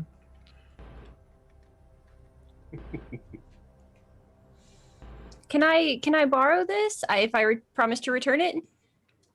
Yeah, you can. Thank you so Yes. much. And I'll let you hold on to, and I'll hand her my badge. I'll say, I'll let you hold on to this. That way, we'll trade back. Don't abuse it.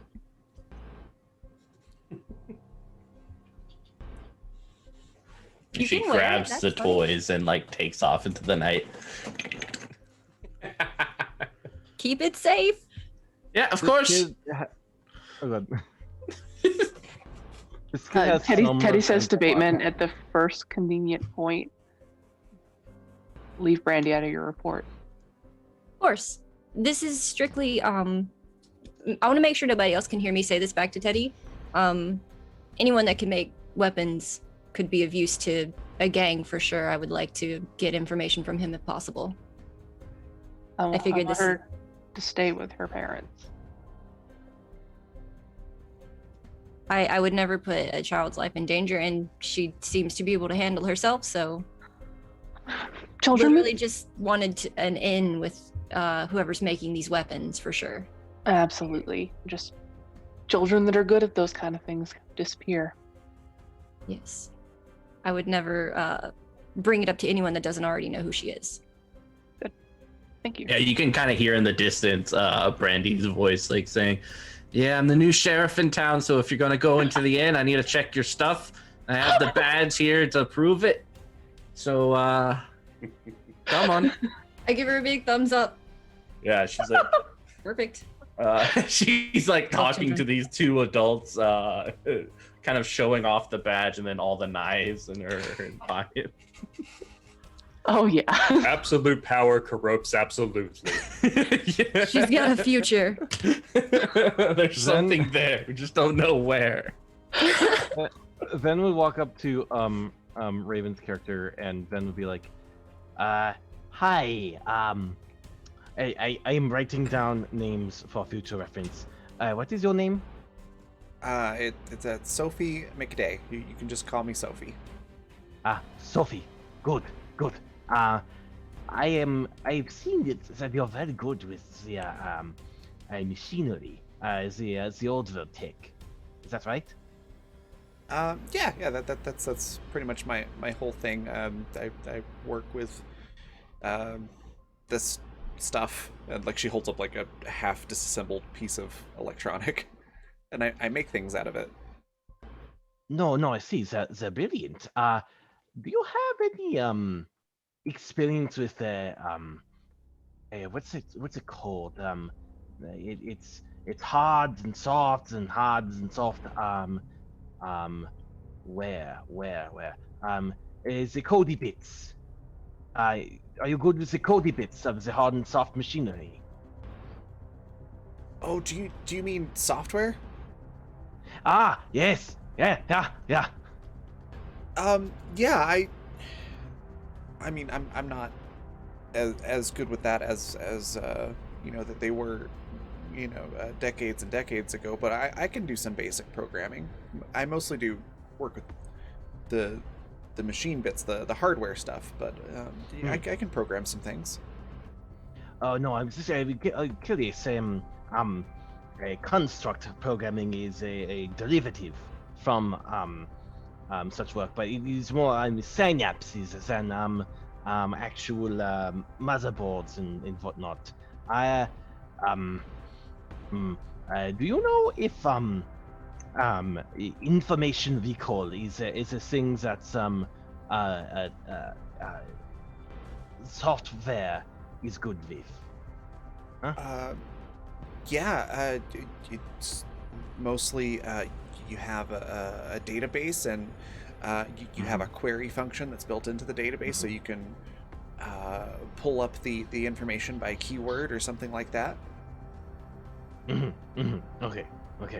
I am looking for future reference to maybe alternate or enhance my own understanding of the construct software and information recall, given that Francesco here is a very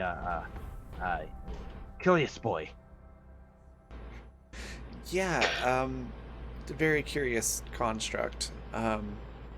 So if you're curious about that or wanting to make that better, you would probably just need some sort of a query program that is capable of communicating with whatever database is in your construct. So maybe some sort of like translation program to make the two communicate with each other. That is very interesting. I'm as the kids say, hype for it. The one matter about this going forward. Let's not inform Dr. Flankman and other members of the Citadel. The opinions on older tech.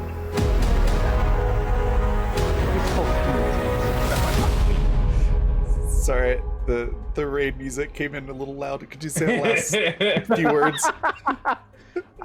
Let's not tell this project to Flankman just yet, and keep quiet entirely to any members of the Citadel.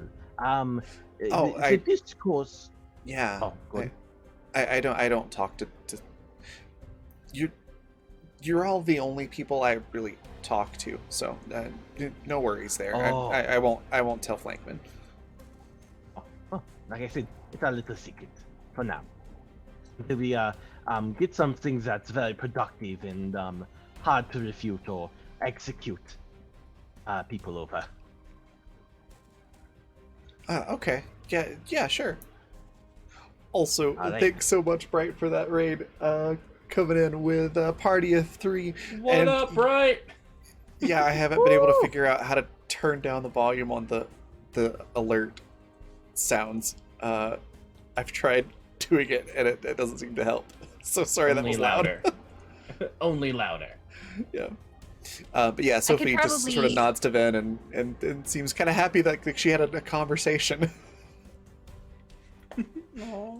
He just seems very excited and is also just has been quietly, like, I'm not sure if Sophie's been picking up, but he has been quietly very interested in whenever they come up with old world stuff. It's just that it looks like from another person's eye that he's sort of trying to maintain heirs, but at this point he is just sort of now kind of fully dedicated to looking and listening to these particular projects.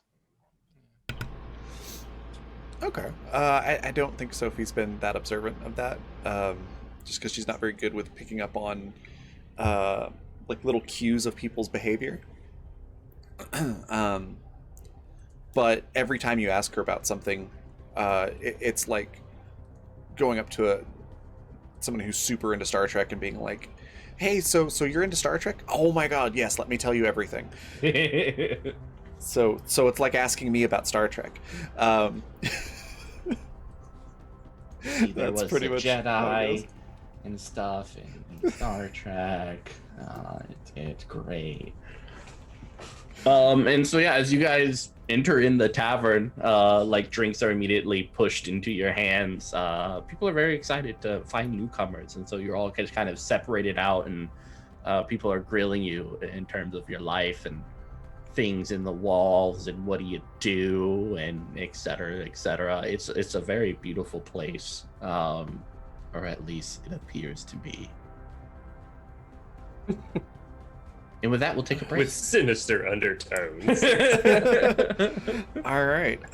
So we're gonna take a quick break to go stretch our legs, grab water and snacks and whatnot.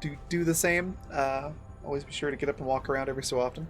And be back here in 15 minutes because we'll be back to find out what happens with this group of people. We'll be right back.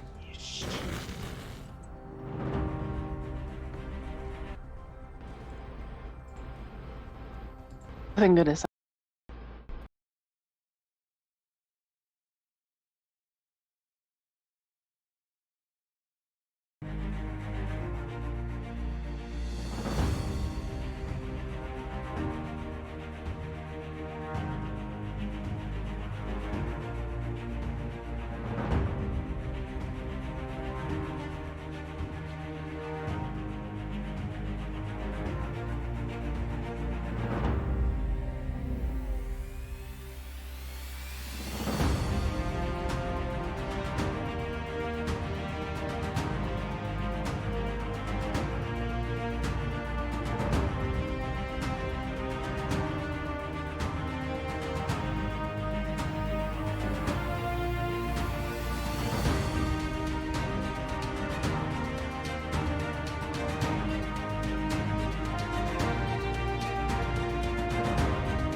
everyone, we are back. Doing the things. Maybe in the Indeed. arms. I think are we just hopping back in? Are there any other announcements? No, that's it. They're just hop right back in. Here we are. Just We're trying in not the to giggle tavern, about drinks in hand. all the stuff. Did everyone get a appropriate drink? I did. I got a cranberry lime seltzer. Ooh, I got a peanut butter and jelly sandwich. I drank like 3 glasses of water, and then I had the sorghum and veggies that I was cooking before the stream started. Hey, yeah. That's what's up. So my boys got some cheese. They're very happy. Awesome. I got a coffee that's bigger than my head. Love that. That's where all the I had- coffee goes. I had Straight a to the Jimmy noggin. Dean breakfast microwave sandwich. Oh, Is that like James Dean from Supernatural? I wish, but no, not his sausage, unfortunately. I am drinking from a obligatory "Don't Call It a Comeback" Detroit mug. Get your Detroit versus James everybody, Dean is that- sausage now. Throw it in the microwave. Put it on a sandwich. It comes with its own cheese. No, Yeah. that's so unnecessary. All right, so we were There in we the go. tavern. Y'all were getting drinks and such, and being talked to and everything. So I love that I of all of us, Teddy is the only one who actually has any friendships.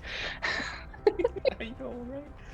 Speaking of friendships, everyone, give me a firmness test. You're gonna need 2 successes. Firmness. It's firmness. Firmness is Yeah. steel flesh, right? Yeah, flesh. So it's kind of Holy like, you cow. know, when you come into like a party and everyone's trying to like bring you different places and everything. Firmness is your ability to be like, yeah. nah. And if you don't succeed, you'll pretty much be pushed with the crowd. So we need 2 hearts. Mm-hmm. Or Okay. 2 hearts, or just 2 successes. So you either accumulate successes via suit successes or the numeric success, which is a But we can combination only of 8. play 2 cards. Correct. Yeah. If you're Okay. trained, right? Yeah. And if an you're 8 is only trained. 1 success?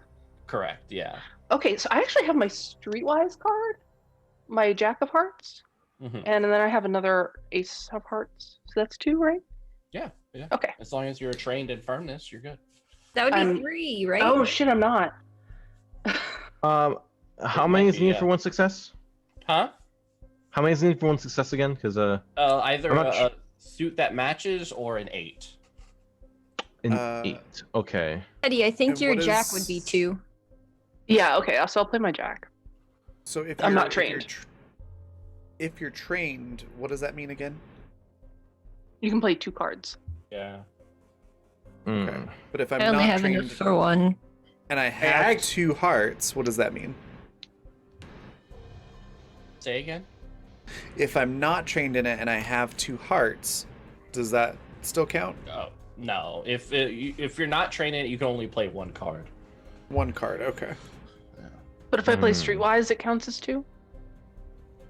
So the Streetwise ability is always active. What you're looking at is what your because what is that? A Jack or a Queen? It's a Jack. Yeah, you're looking at what the Jack represents, what numeric value. Oh, okay, Hmm. that's a 6. Oh. Okay. I think I'm gonna decide to fail this because I have some cards that I could use for this, but I just don't I don't have a good hand for right now for this because I'm not really treating firmness. No, I'm not really treating firmness, so I'm gonna have to pass.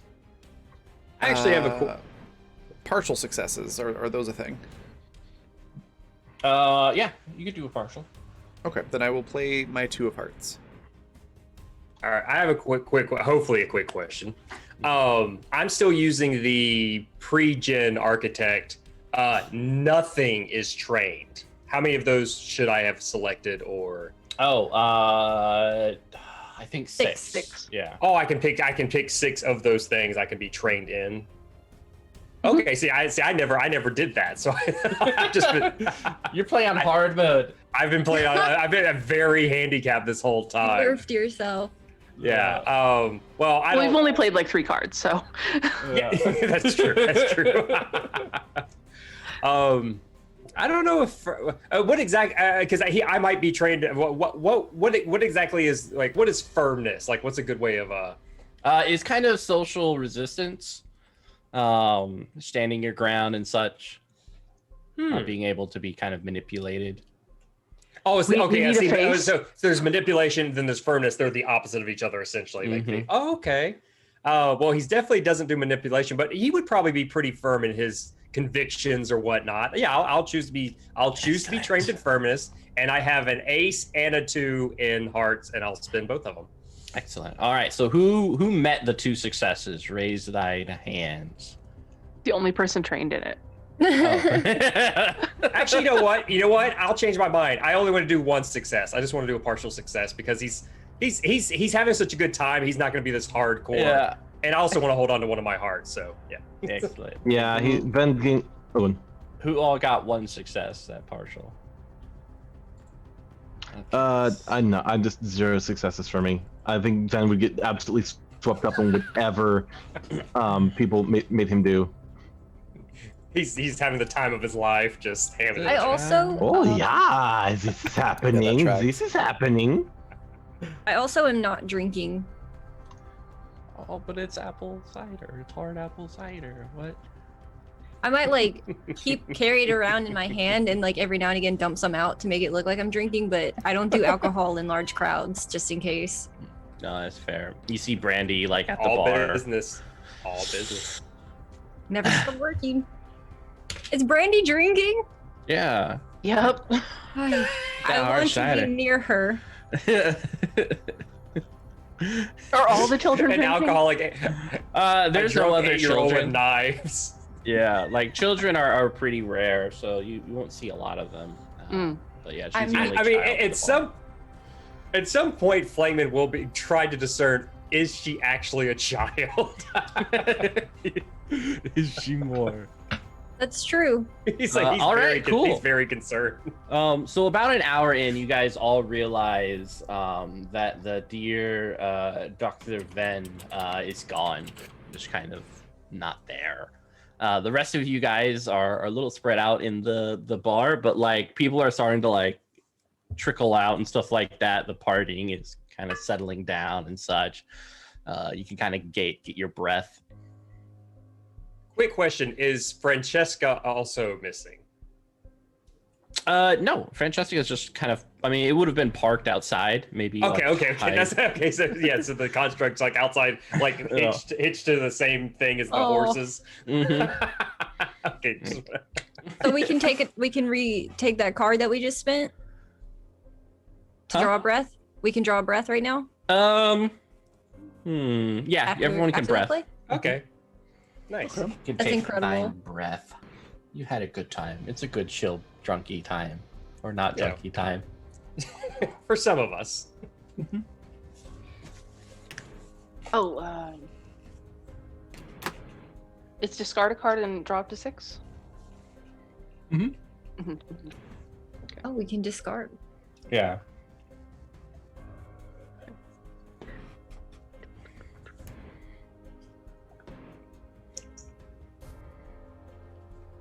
Like this really is quite a quaint little place, isn't it? Teddy, did you partake in these events often? I'm not invited often. I'm usually busy patrolling. I mean, it doesn't seem like it's an invite situation. I mean, it seems like it's a public venue, but I imagine when you're out and about outside the city, you are working. So, I do tend to Good. take shelter in civilization when I can, but yeah. I mean, good for you for staying sober on the job. Oh, you didn't say that, did you? I like to I like to get to know the people I'm protecting.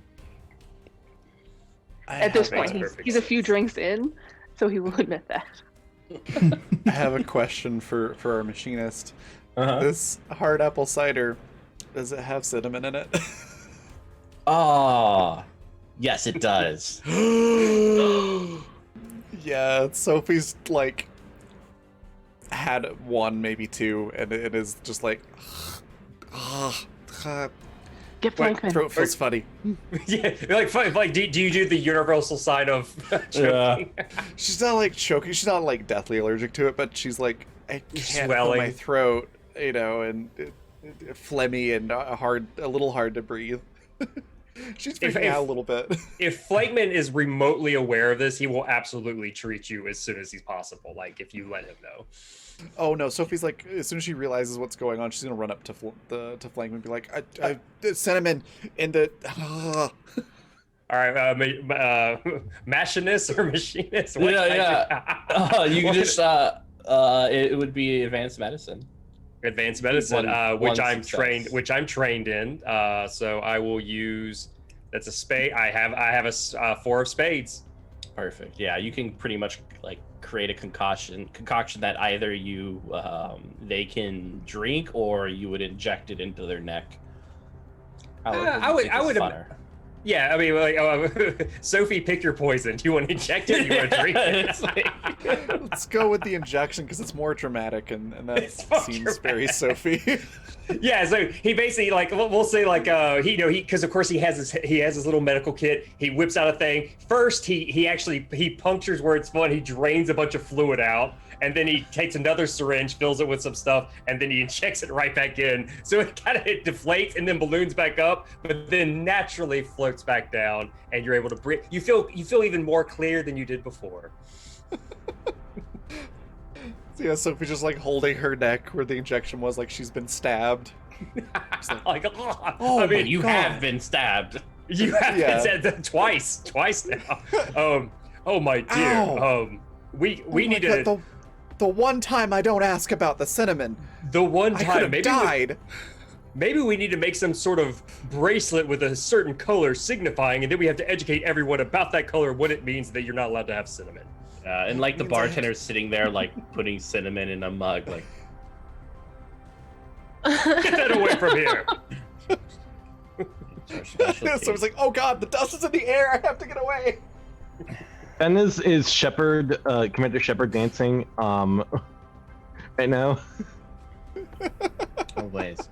Oh, speaking of which, Dr. Ven, you are tied up in a room, not in this building. It's Brandy. This is what I was looking for. This is the outcome I was looking forward to. I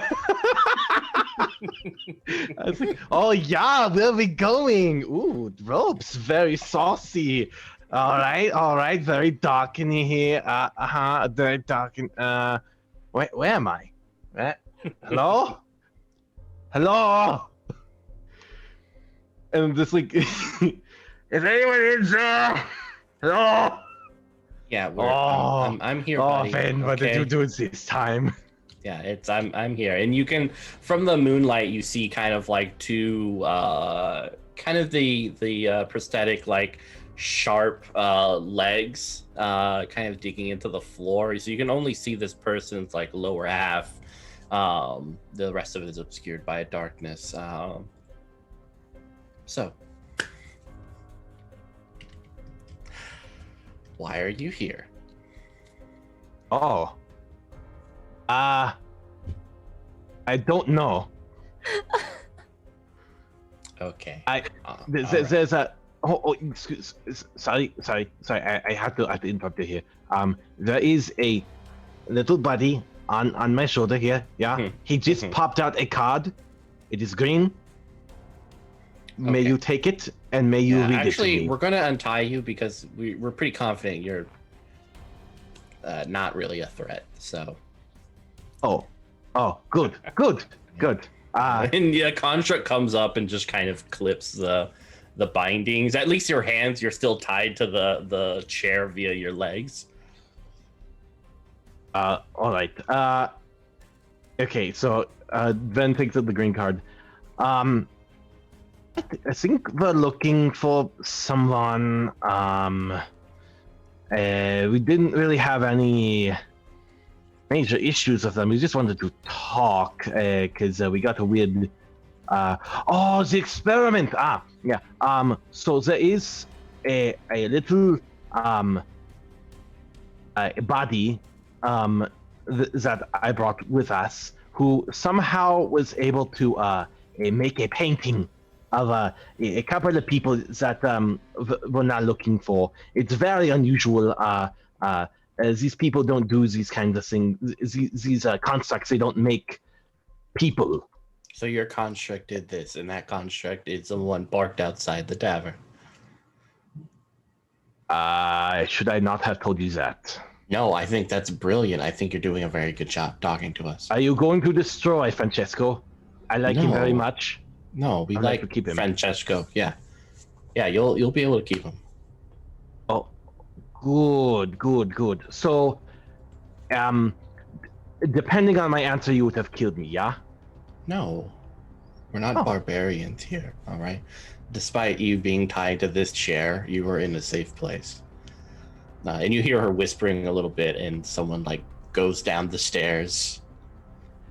Are you related to anyone named Rose, by any chance? No. Then I don't think I don't think whatever you're doing is interfering with what we're doing. So you don't need to kill us. We're not killing you. You have jumped to a very far-fetched conclusion. Sometimes I remember that people very much like not to have their business interrupted, so I go to such conclusions.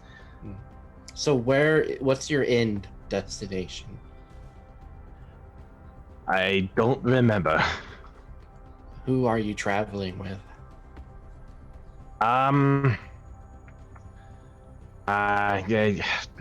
purple, and we are. I'm traveling with the people in the tavern right now. We got brought in for drinks and food and dancing and. Okay, but who are they? What are their names? What do they do? One of them has Technophont armor. Are they currently enlisted? Oh, I think that's a complicated question that I haven't gotten an answer to yet. But it seems like they're more retired than anything else. And one of them is a very fat man. Yeah, I wish I had more for you. Okay. That's fine. You took the wrong person. I'm sorry. You've done One of the very names good was on your job. hand, by the way. I don't know if you remember. No, Oh, yeah. His hand just says write everything down, and then I wrote my name in the notepad. Oh, in the notepad. I think Yeah, it was on the yeah. name. Oh, one of them is the Bateman. One of them is a Bateman also. Looking at his as what cards is- pull up, he just kind of like, oh yeah, he doesn't have his mask on. Go on. What is this Bateman? I think it's too inappropriate for me to say right now. No, I think it's very appropriate. I think you're doing a lovely job. So please keep going. No, I mean, is the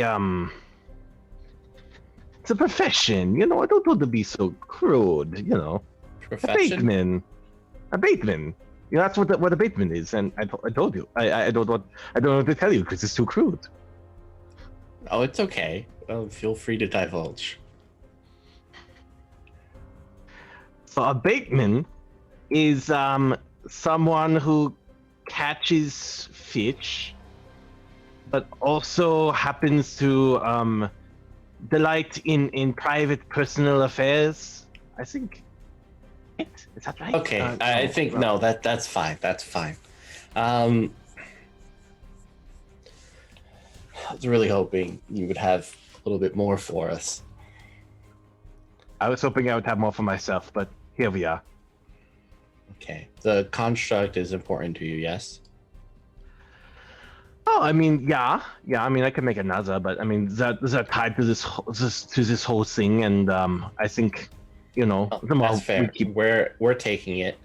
No, you're not taking it. That's funny.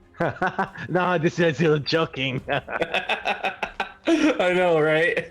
we have good jokes. We have a good rapport, right? Yeah. Yeah. Yeah, we do. Yeah, we do. Yeah. So the the bateman, the woman in the tavern.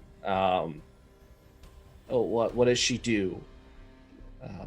Obviously, I don't want this good repertoire, this is good rapport to like go downhill, and so I'm asking a question, and I'm hoping you will respond in kind with the answer.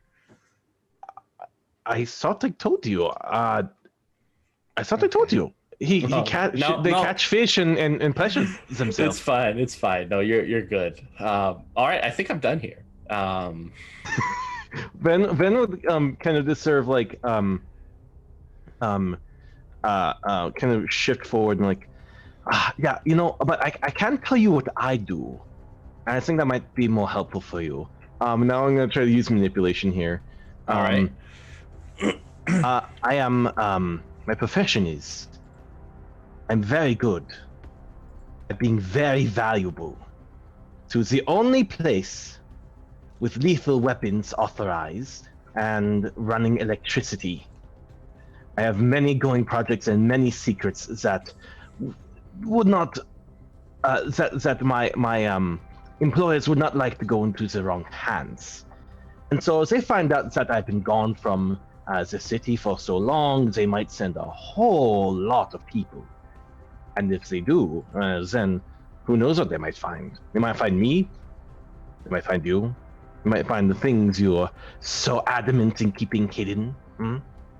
No, we're not. It doesn't matter what me or my friends are. It's keep if you decide to act on this information, you expect some pushback. I'm gonna use one of my hearts to for a success. All right. Like I said, we'll let you go. I mean, you were never kept here. We were just having a conversation. Oh, I'm sure we've sometimes it feels a little tight when you're in a chair and a little bound. Oh, well, you wanted that. You might not, you probably don't remember, I? but yes, you wanted that. Oh, yeah, maybe I did. Maybe I did. So, yeah. All right. Bye. This was the weirdest form of bondage play I've ever been in. Goodbye. Yeah, and you just see her kind of go out a window, leaving you alone in this attic, tied with your feet to the chair. Oh, I'm so tired. Well, is that talk, Zim? Why am I not out of here yet? I've made an error somehow. And this is going to try to figure out how to get out of here later. Yeah. Go ahead and give me an athletics test. Oh God, no. Yeah.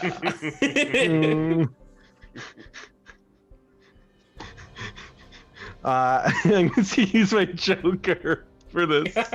Nice. Against all odds, you are able to pull yourself free. Must go save Francesco. That's where you find your Hulk strength. Yeah. I have to do it for Aunt May. I have to do it for Mary Jane.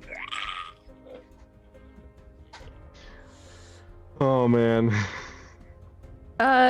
Could we have noticed? You can give me a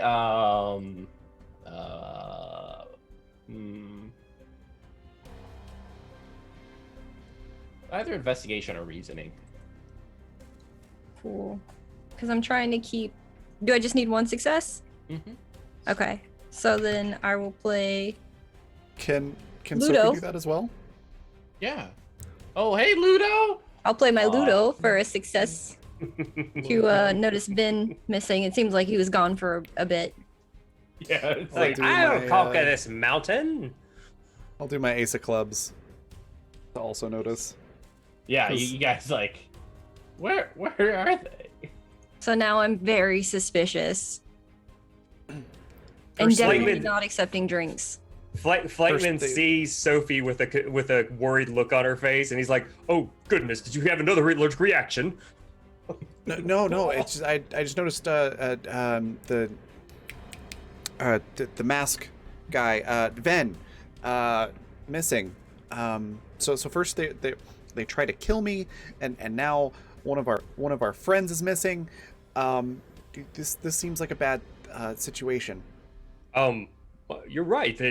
He does tend to stand out in a crowd, and I don't see him either. Teddy, have you seen Dr. Vin?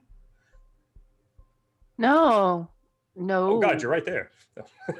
It's like, oh, holy hell. Well, I assume Plankman has a pretty big voice, so. Yeah, yeah. He just said, he's like, what is it? Move or whatever. Everybody move! Everybody move! I was trying to remember what the law was. Yeah, like, Teddy Fez- looks Fezzik looks from around Princess and doesn't see Ben. Ben had kind of slipped out of his notice once Francesco was left outside. Should we see if he took his ride? Should he be driving drunk? I don't know. Yeah. Driving a Officer- construct. Officer Bateman, did you notice anything? Did you see where Ben went? I did notice that he's not here. Can I do a trace search to see if I can pick up anything? Yeah. Like maybe I saw who he left with, maybe I can see like how many successes would I need for that information? Pretty much with trace search, every success gives you an answer to a question. Cool. This seems important, so I would like to do 2 successes. Excellent. All right, what's your questions? Who did Vin walk out with? Who took him out of here? Yeah, there was a couple of there was 2 men that he was talking to who were very interested in constructs and pretty much feeding Dr. Vin everything he always wanted to talk about, like asking questions and the like. And they went through like the back area, the back door where there's like this patio and like a little bit of lanterns and such like that, which gives you a nice little outlook into the fields. But yeah, that was the last time you saw him. And then with my other trace search success, did I notice any sort of like security type person follow them, or was it just the 2? And I guess that's the last thing. Yeah, just those 2 individuals. Okay. So I'll say last I saw Vin, he was talking to a couple of the locals, and they seem to have gone. And then I'll like look around the back and say, I guess I don't know which exit they took, but we could check that way. Teddy puts his armor on before he follows. Yeah. I know it takes a while. You'll just have to wait. Yeah. And Ven, you kind of, if you're heading back, you could show up. Yeah. Coming through. Oh, hi. Coming through. Has Teddy completed this when Ben arrives, or mid assembly? We'll say end of the assembly. As soon as the last piece. Yeah. You're like, fucking.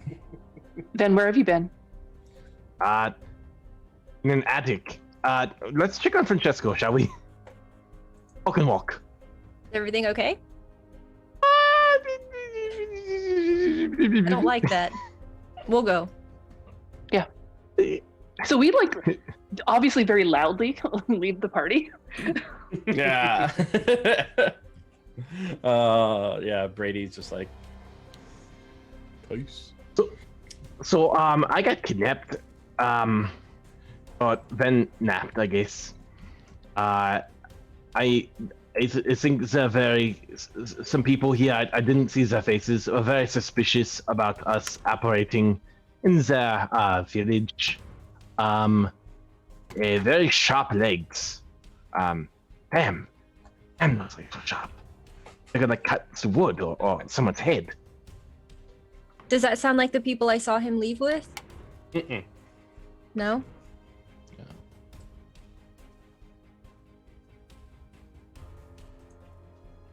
I What have did you nothing tell else. them? I knew very little at the time, so not a lot.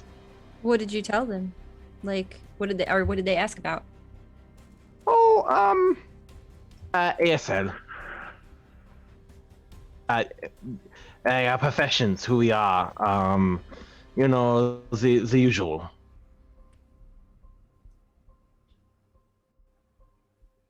I guess it shouldn't be anything to worry about at the moment. It seems rational. I mean, Did they I mean, threaten they you? no. With a good time. I don't know. It was a very weird encounter. They were very adamant that this was something I had agreed to. But I don't remember doing that. I would have written it down. Would you have remembered to write it down? Yeah, when Safe word is. Well, yeah, at yes very and least, no. can you lead us back to where it was you came from? Let's check on Francesco first. Is He's right Francesco there. still there? Yeah. No. Francesco's gone. I'm going to kill someone. This is a good feeling. I haven't had this kind of rage in a while. Ooh. Can I can I Did still you use the tether trace him search? properly? Yeah, you could use the trace search. Are there footsteps leading away? Less, like scuffling and stuff like that. Kind of a shifting of a humanoid figure. I'd like to follow any trail left. Excellent. It's leading you out into the fields. I'll take the bait. Yeah, Oh, they were man. very interested in Francesco.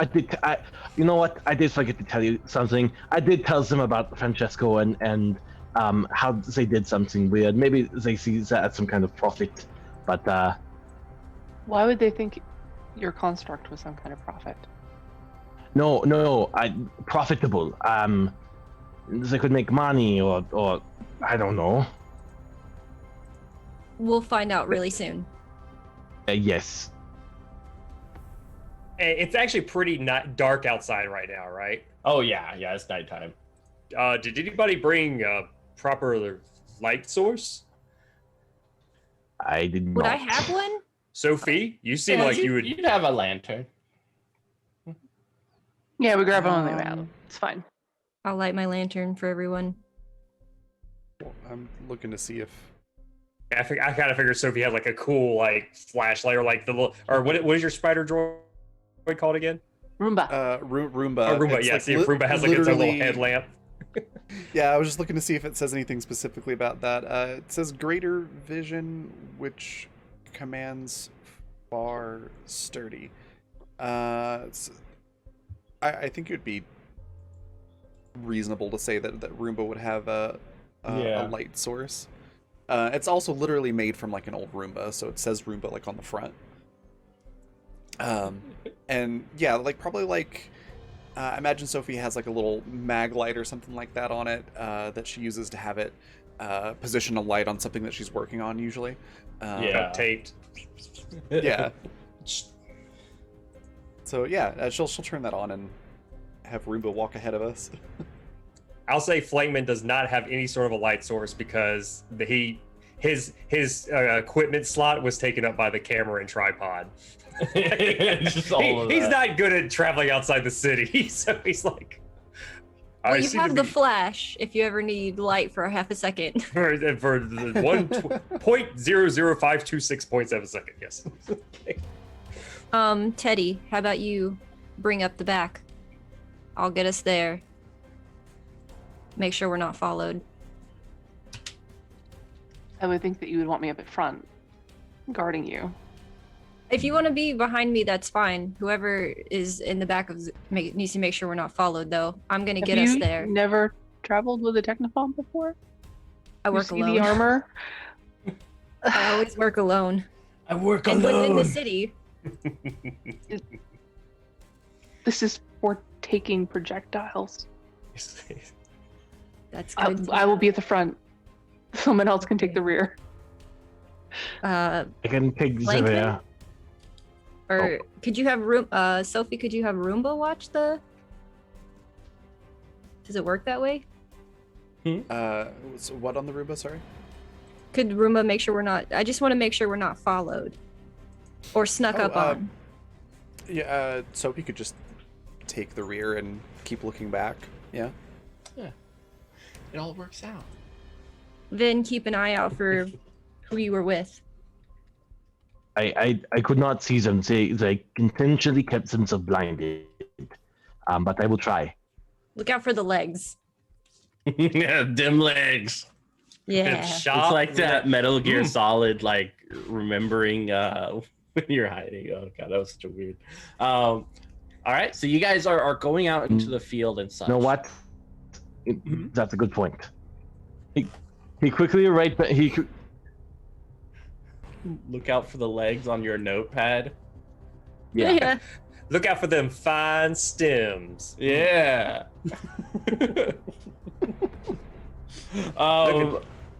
It leads you to one of the giant silos where they usually house constructs. You see the kind of the two double door like shed doors in front of it, slightly ajar. It's dark inside. I will. I guess the question is, would any of us city folk know that's what's normally kept in these silos? Yeah, it's kind of common knowledge. Okay, just Yeah. kind of curious then. Just kind of keep them out of the elements. Like, over there's the shit house, over there's the construct house. Exactly. We all know what that Motion to means. Teddy, like, experience first. Yeah. Teddy will walk in. And you have your armor on, yeah? I have the armor on, and I'm ready to. I'm ready We're done. to. I've readied the harpoons, I would say. We're not worried this might be a trap, or I guess we're going in. This is not exactly stealth. I will go in first, and when I signal you, you will come in after. Quick question out of character. How big and what exactly is my sensory diverter? My non-lethal. Your non-lethal. So the sensory diverter, if I'm remembering correctly, is a piece, an item that you connect to yourself. It shuts off one of your senses, but you increase the potence of another sense. So usually, militia use it to, just shut down their eyes and increase their hearing for a limited time, so they can figure out what's happening in a building. Can I shut off my taste and increase my hearing? Yeah. I'm Make gonna you, go ahead and do taste that. Gray, like. Or I guess I'd like to increase my vision. Perfect. Yeah, it kind of like your eyes. What's up, Chatterbox? Oh, you're going in and out. Yeah, I heard that too. Peeking in through the door, Officer Bateman, you can see several constructs kind of lined up, circling, kind of in chains, looking down. There's dirt all over, as well as some straw in a corner. Francesco in sight or no? How many constructs are in here? There are 6 floors of these, and there are about 10 constructs on each. All right.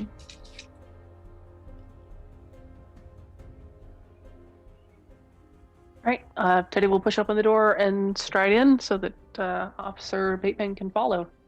Thank you. Yeah. One of the constructs kind of comes off of their platform, lands in front of you, and just starts to try to push you out. Vincenzo, is that you? You have stepped outside Oh. your purview. Return to your perch. And you see another one hop down and kind of add to the pushing. Is this normal? This isn't normal behavior, is it? It's hard to say. I mean, constructs are programmed, so it's whatever the program is. Mhm. Not really, unless they're programmed to listen, which most of them probably aren't. Yeah, that's it. Yeah. Teddy will return to your perch. Another Real one quick, would flops down. either? Well, I know Dr. Vin's not available right this second. Would either would either Flankman or Vin know like a kind of a sort of like a master key sort of password that would passphrase that would make them kind of either reset or stop or nothing? No, like it's that? always you'd have to get into the back of it, kind of opening up its programming and shift the gears and such within it to change its programming. Okay, so once Flankman realizes this is causing an issue, he's like, Teddy, would you like me to deactivate them? Yes, they're not behaving correctly. I mean, can have they're this van probably so we they're probably meant to keep people out of a dangerous place. So I think they're if you wouldn't mind, how many are doing the pushing right now? Just 2? 3. So it looks like after every 5 seconds, another one will hop down and start pushing. So I think God. about like at the 5th one, Teddy starts kind of shifting back a little bit. A little bit, Just a but little he's getting bit, mad. Dr. Vin, there you are again, Dr. Vin. Would you mind helping me make these things stop preventing us from moving forward? Yeah. An extra pair of hands would be most appropriate right now because they keep multiplying. And another one pops down. Is there a master council we can get to? Perhaps that would make it a little quicker. No, they don't. There's no like communications between, and they're all just mechanically, individually programmed for a certain function. Sophie, would you mind watch what I do, Sophie, so that once I take care of one, you can help us take care of the others. Let me show you how to turn off these things.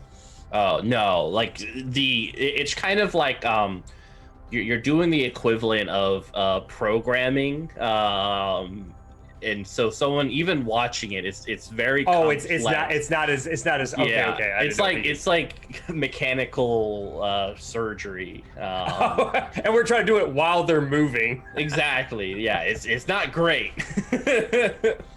All right, so you tell me how feasible this is, or the best way to go about doing this without causing. Because we're trying not to destroy them, but Yeah, that would be appreciated by the community. whoever there owns them, yes. Yeah. All right, so what do we do? What do we? Necro programming. Okay, which okay, yeah, and I've chosen not to be I have it, but I'm not trained in it, but I can still. I have I have necroneurological programming for mine. Excellent. So how many successes would that need? Just one. Oh, okay. Real Then quick. I'm gonna... Good.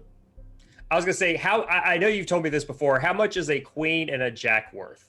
That's up to the ability. So on your character sheet, it should say what the numeric value is. Oh, okay. Things. I do see that. Okay. Well, in that case, I'm going to. Likewise. Oh, okay. I will use a queen, which is a 7, which doesn't count quite as a success, does it? No, almost. Almost. I have I'm trained in the skill, so all I need is one card of that suite. Yeah. Mm-hmm. And I used my Ace of Spades for mine. All right, and more successes mean you get to shut off more than one. Oh, then if you want to throw in another. How many are there presently? There are 5. You know what? I'm gonna just run that off with a 6. All right. Perfect. Teddy So how will many- pick one up and put it back on its hook. He's just like- I'll say the one that you do is the one that I fail at. Like, but I'm still working on one, and Vin's already knocked out like 3 or 4 of them. Like, this is... and as you guys are kind of putting the constructs and stuff up, 10 more from the 3rd floor kind of flop down, and these appear to be more aggressive than the ones previously as they look towards you all. Well, this is just as bad. Oh, so I'm not supposed to do that. Yeah, so I'm going to be dealing out some consequences that you'll have to deal with. Everyone is dealing with one exhaust consequence of 2 as they kind of race over towards you guys. And it looks like they're trying to incapacitate you, kind of get you in a chokehold and just like, shh. So yeah, athletics would be the test to kind of dodge out of the way. You can also use combat. Yeah, if they're starting to like grab us Mhm. and try to harm us, then Teddy's just gonna smash. Yeah, oh, smash! Teddy. How many successes do I need? Just one for eliminating this consequence. I Oh, was wondering. okay. So I'll use my 2 because I'll save my adds up to 8 for the spades. So- Diamond. Yeah, combat and spades. Oh yeah, for you, yeah. We need 1 success in athletics, did you say? Uh-huh. Awesome. I was Got wondering 2 diamonds. If Yeah. instead of once I see these things start like waking up and pushing us out, if I could have started like checking the perimeter of this place to see if there's anybody here that might be controlling them or making them do this to us, or if they're just. So do I still need to pass? Well, you'll know that they can't, constructs can't be controlled remotely. It's always programming. So you're messing with programs that have been instilled on them for a while or however much time. I will say, if you want, you could deal with this consequence and instead give me an investigation success to look at something else that might be interesting. Yeah, I'll do an investigation success. Can I? Excellent. Is there a ladder that goes all the way up, like a ladder Mhm. or stairs? I want to be on the ladder, like going from floor to floor, looking for the construct that we're looking for, and also for people. So Excellent. I'll play the Demogorgon Yeah. for success in So investigation. as you go up to the ladder, you realize that the hay in the corner has been meticulously moved and shuffled about to obscure something. You can kind of almost see a hatch door underneath the hay. And I can get through to it easily. Yeah. Not easily, because you didn't deal with the consequence. You're going to take 2 exhaustion, so you're going to randomly discard 2 cards in your hand. I only have 2, so just Oh, well, yeah, I'm out? It's out. Yep. Cool. At least it didn't take you into trauma, so that's good that you had 2 left in your hand. And that's just kind of like you weaving and ducking, and like you're sweating as you're rolling over the dirt floor, finally getting over there. You might have had to dodge a thing that Teddy threw. Yeah. A construct flying through the air. Mhm. just like the glory days. Yeah. And how about the rest of you? How'd you do? I that is a good question. I might use my vital I mean, I'm gonna leave that for I'm gonna I don't have any diamond cards, so what do I do? If you're not trained in athletics, unless you have an 8 in your hand, you're kind of or you need a diamond or an 8. Or a Joker. I'm gonna Or a joker. I don't have a joker. Nice spin as Joker. Could I use a motor unit recruitment override to like one success to skill steal for one steel trauma? Oh, to eliminate a steel trauma? No. It says can add 1 or more successes to a single play and a skill of steel at the cost of an equal number of steel trauma. Oh, yeah, you can.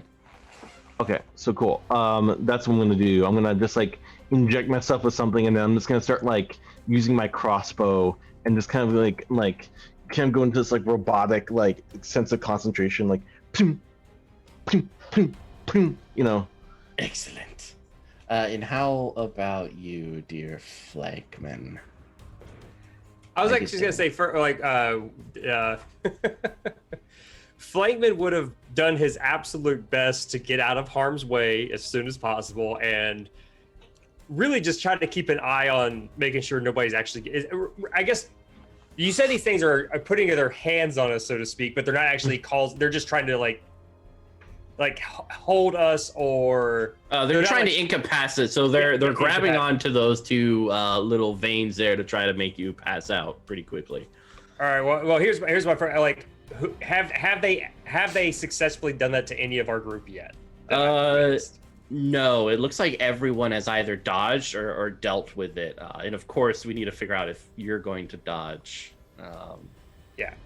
Okay, because that would have been Flakeman's like first thing is like worried about everybody else. If everybody seems okay, I mean, he's going to do his best to just obviously avoid getting grabbed, but he's also not the most limber person. So you tell me, like, okay, so you said basically just one success of athletics is all you need for this round. So you need a diamond or to be trained in athletics so you can play 2 cards. Yeah. Basically. Oh no, I've got a diamond card, but I'm tempted to say he uses the tripod to fight off one, but then he actually breaks it. But I don't know. But right now, I've got tripod. Right now, I've got a 2 of diamonds. So you tell me how that works out. That's what I got, a 2 of diamonds. I mean, you are the one who has the success, so it's up to you. I'll say he swings at it, but he completely misses. But when the construct knocks down, and he's like, "Oh, I did it!" and then he sees that Teddy clearly is the one who did it. Yeah, Teddy. He's like, "Thank you, Teddy." Sophie, My job.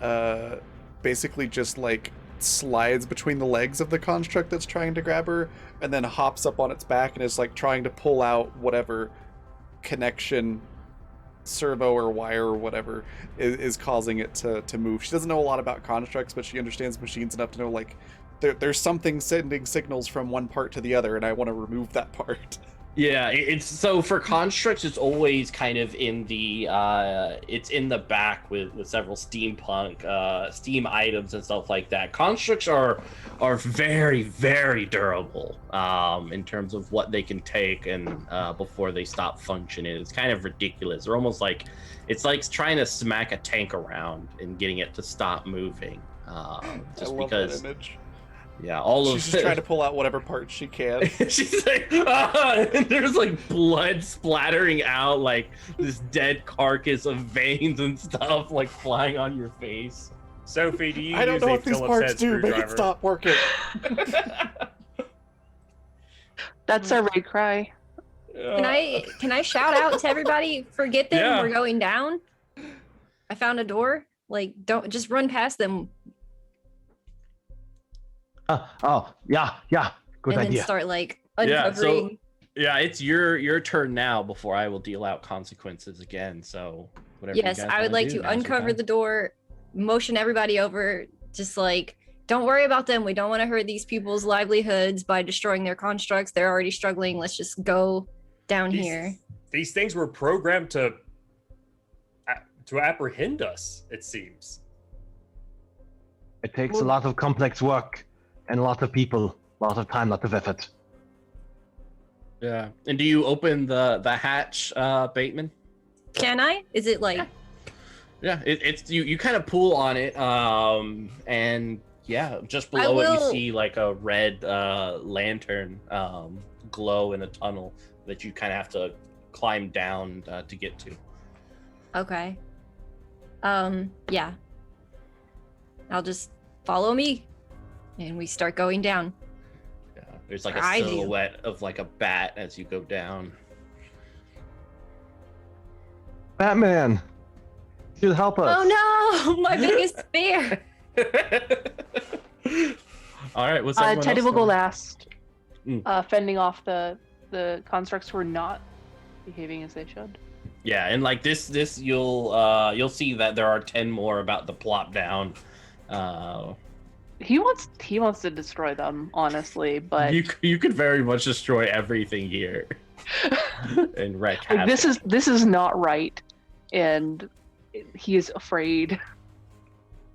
Yeah. Uh, So yeah. you can go ahead and give me however you're fighting them, and that will lower the amount of consequences that I deal out for my turn. Okay, I can I can actually do 2 successes. All right. Because I have a 7 of spades and ace of hearts, so that's an 8 and a Mhm. suit. Okay. Correct. Yeah. Yeah. So describe how you do it, and then that will remove 2 consequences that I can deal out.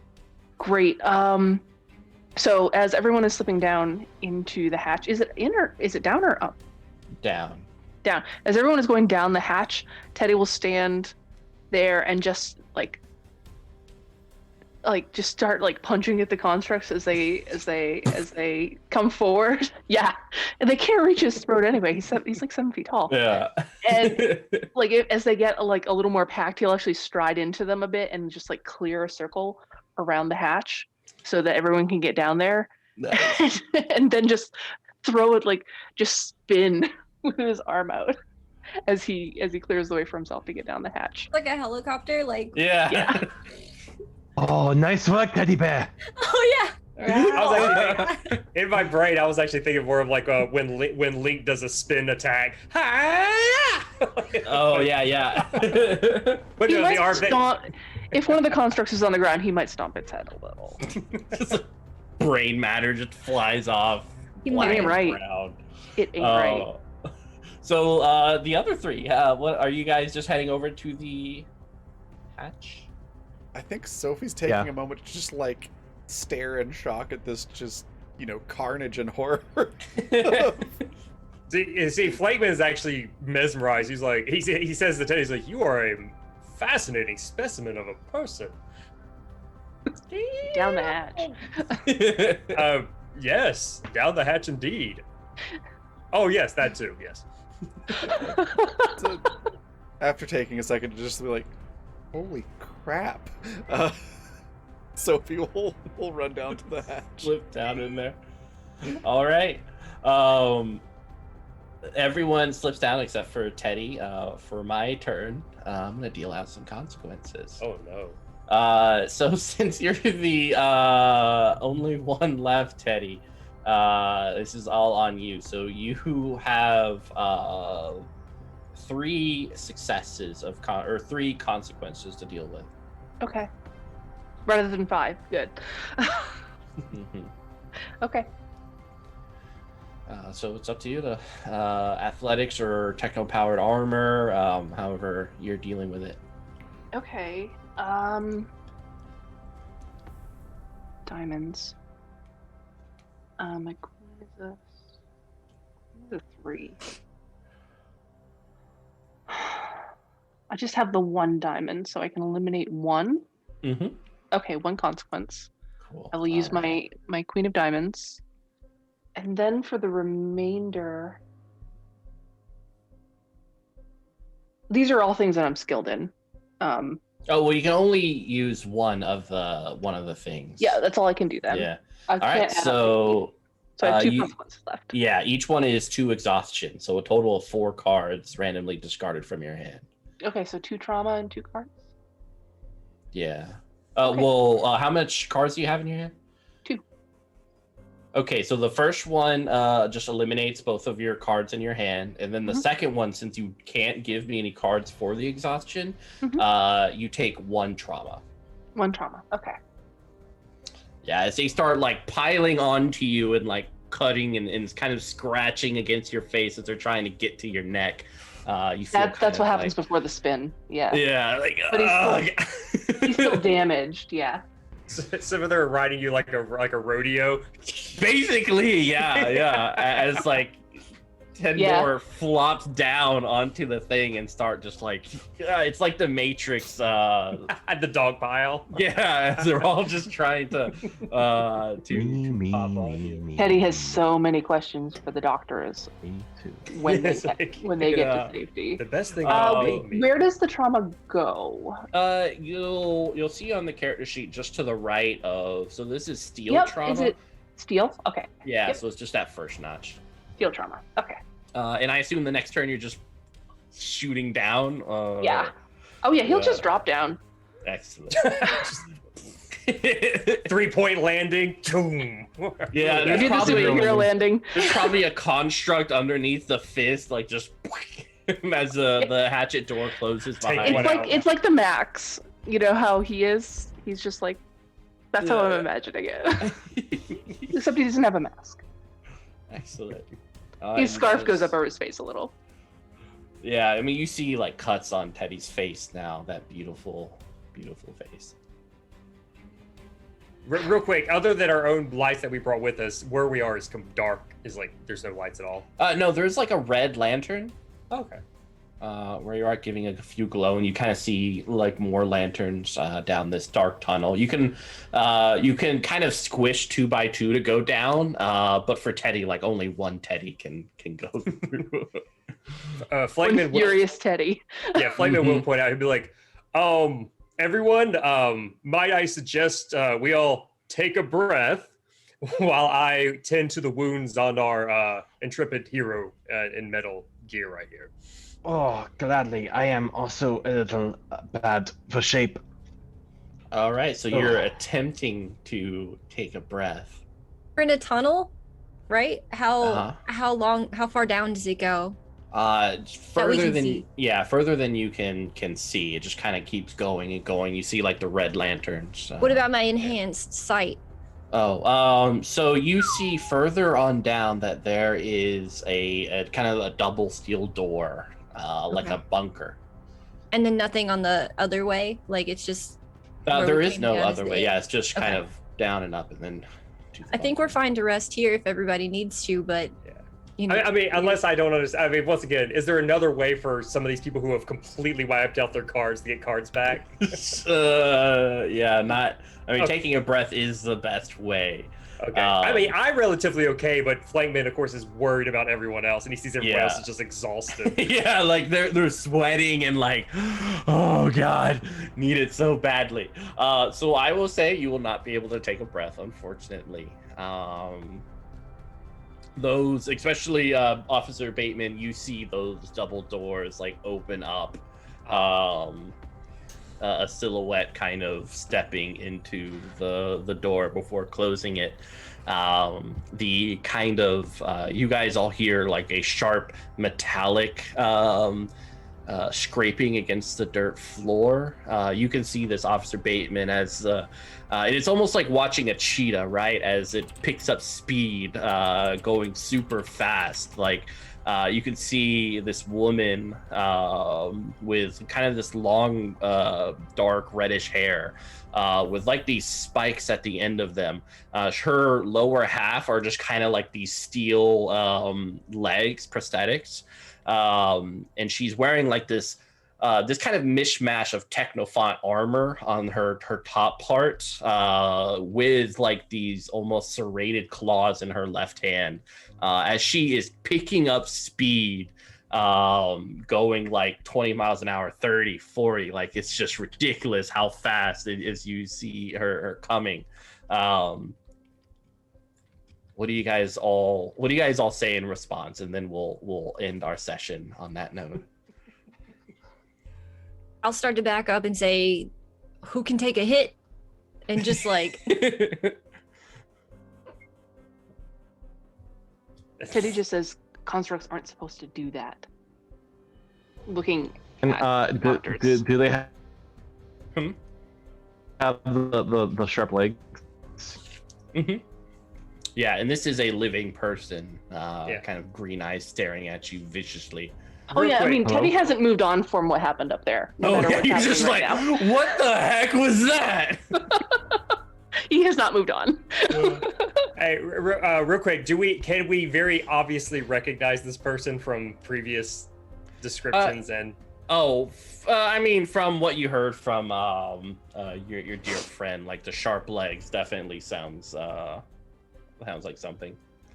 I mean, well, I meant more of the red hair, the green eyes. Might be. Okay, Flateman will go. He sees that nobody else is like, yeah. He goes, rose and or tulip. Well, I'm back. Is this also the person with the sharp legs? uh-huh. It is, yeah. Okay. Nice legs. Wait, that's not appropriate, is it? This is bad. Does it look like this person is very clearly like they're about to attack us, or Oh, they just sort of- yeah, by the time they get really close, she's moving about 50 miles an hour, with her like fingers extended like these large claws. She looked like she's about to jump kick someone in the face with her very sharp leg. Sophie moves like behind Officer Bateman and gets ready to Who is chuck, already like moving back. Oh yeah. Yeah, And gets I ready was to like- chuck the Parlay, remains of this parlay. VCR at this person. Yeah. Yeah. I'll like push you back with me when I feel you like start to run up behind me. I'm just like, no. Like I get the back wall. And yeah, we will end the session on that note. Fantastic. That was amazing.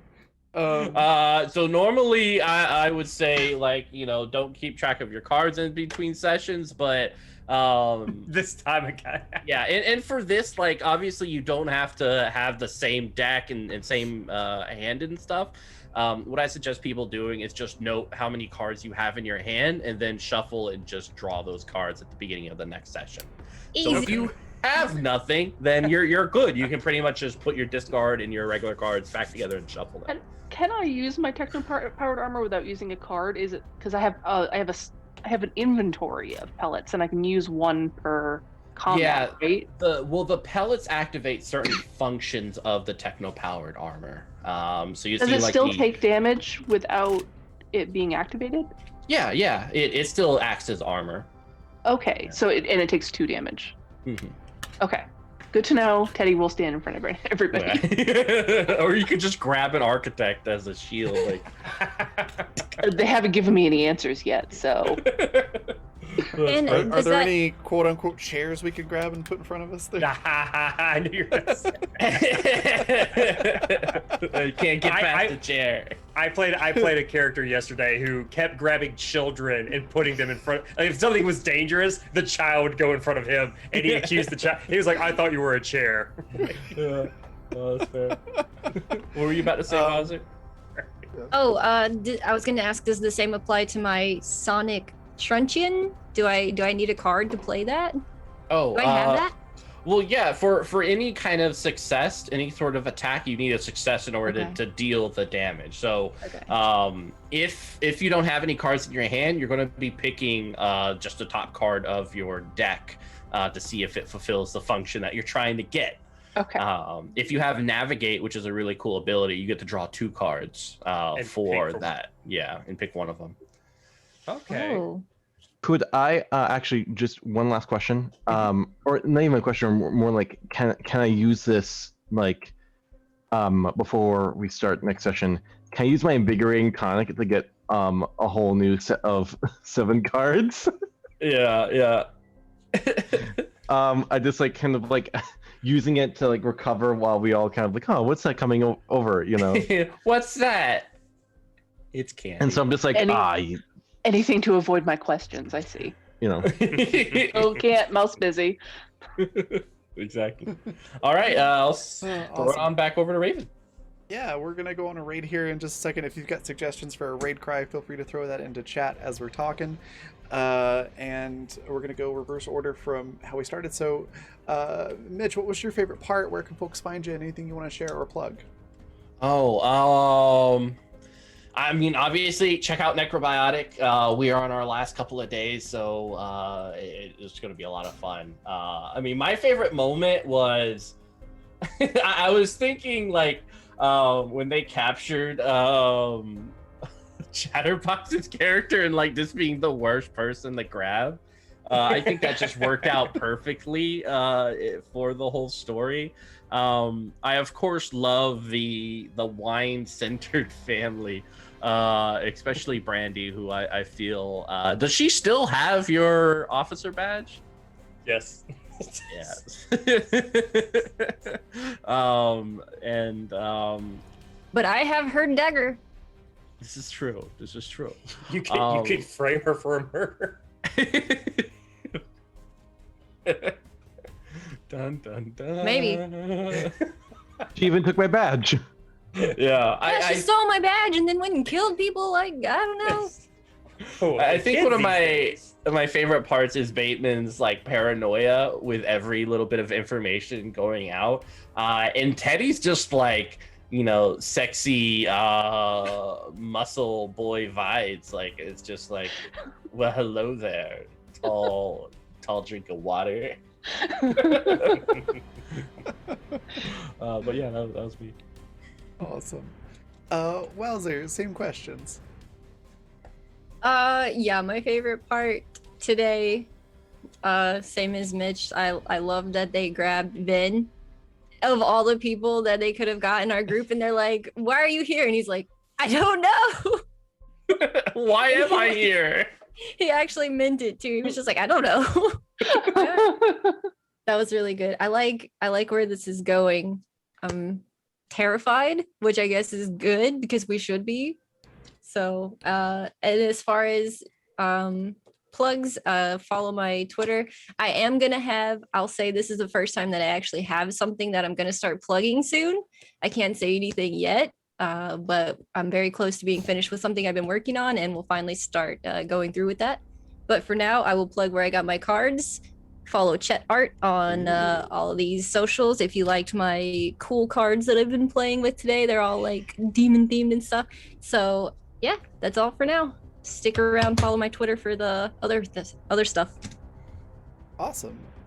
Next we've got Josh. Favorite part, where can folks find you? Anything you want to share or plug? Yeah, very first, was one of those cards a Tooth Fairy? Oh, maybe. I'll go Okay. through after this. And when you had them, I was like, I'm pretty sure that's a Tooth Fairy from Hellboy. But anyway, sorry. Yeah, you can find me at Hobox on Twitter, even though I don't entertain that much. I'd rather you look for me and my kids playing our podcast D&D game called Teenagers and Troublemakers. I also have something on the DMs Guild that you can download for free called Mage Duel Rules for 5th edition. You can pay me or not pay me. I just want feedback. My favorite part, for me, it's probably a toss-up between, yes, Dr. Vin getting kidnapped and basically being both the worst and the best person to kidnap, because he'll divulge everything, but also nothing at the same time. But also... and be pervy about it while he's there. Yeah. I was also, I was entertained by Teddy getting to be fully armored for the first time and actually putting it to use and actually taking on multiple opponents at the same time, being exhausted and still kicking everybody's ass at the same time. I like the action scene towards the end. That was a good send off. But yeah, that's it for me, I think. All right. Hope, same questions. Oh yeah. Right. So HopeTracy71 on Twitter. Monday nights on Milady Saito's channel for Tales of Drahi, where I play the Why Not Wild Magic Sorcerer, and then on Thursdays for Elite Bibeskar, where I'm playing another pilot character, because I just like that, who's just sort of like they've got some secrets, but they don't seem like they're important secrets, so it's kind of fine. They have a card game they're playing. It's a great card game. I've actually played it. If you like losing, My favorite part, obviously, Dr. Ben being all pervy, but also the sheer awkwardness of that wagon ride. Just none of you know how to socialize. It was just so cringy. It was amazing. I was just sitting here, imagining my character standing there like, I thought they were just awkward because they hadn't had their coffee yet, but No. Just awkward. Just awkward. literally, They need to get alone out for a more. reason. It was great. I loved it. It was pretty great. Mhm. All right. Then Anthony, same questions.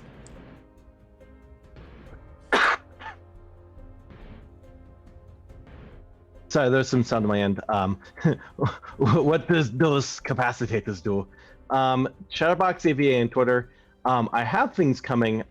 Still kind of deep in the what works on that one. My favorite moment was definitely the interrogation, where I was just like, oh my god, I have so much room to say no here and have that be interesting. is improv is usually just keep saying yes, and for Ven it's just sort of like, this is really the ideal situation. Just be like, I have no idea where I am and who you are and what is going on, and I am afraid. That was great. So yeah, that's my favorite moment. I think everyone. I was also glad everyone really enjoyed that. I was kind of worried. I was just like, oh, this is kind of a plot. This is convenient for the plot for some reason, you know. Awesome. Yeah, it was good. And then anything you want to share or plug? But like I said, I'm just making stuff. I'll say more when I have more, you know. Otherwise, yeah, just keep checking out Raven and their wonderful channel. Thanks for having me. Awesome. Thank you. That leaves me. My favorite part. I also really enjoyed the Dr. Ven kidnapping scene. That was just perfectly Ven. That was great. And all the stuff in the wagon was also fun. It is really funny that like all of us are so socially awkward. My flesh is a 4. Yeah. It's fine. And it's been interesting playing Sophie because usually when flirting happens, like a lot of the character types that I play would be like right there for it. But Sophie is either Demi or Ace. I haven't decided yet. But definitely like not super about that. So it's been really interesting to play a character from that perspective of just being like, I don't want to. I'm good, thanks. I don't know what to do with this. Yeah. Like, yeah. She's not opposed to, you know, I guess flirting necessarily, but like the overt is like a little off-putting for her. It's really interesting. Yeah. So yeah, it's been fun learning more about the character that I'm playing as she sort of evolves on her own. But the whole thing was great, and the end part was just terrifying and awesome. And I'm excited to see what happens next week. I am too. That's gonna be. Yeah. Where you can find me next will be in about 2.5 hours, roughly, for Animus Absentis.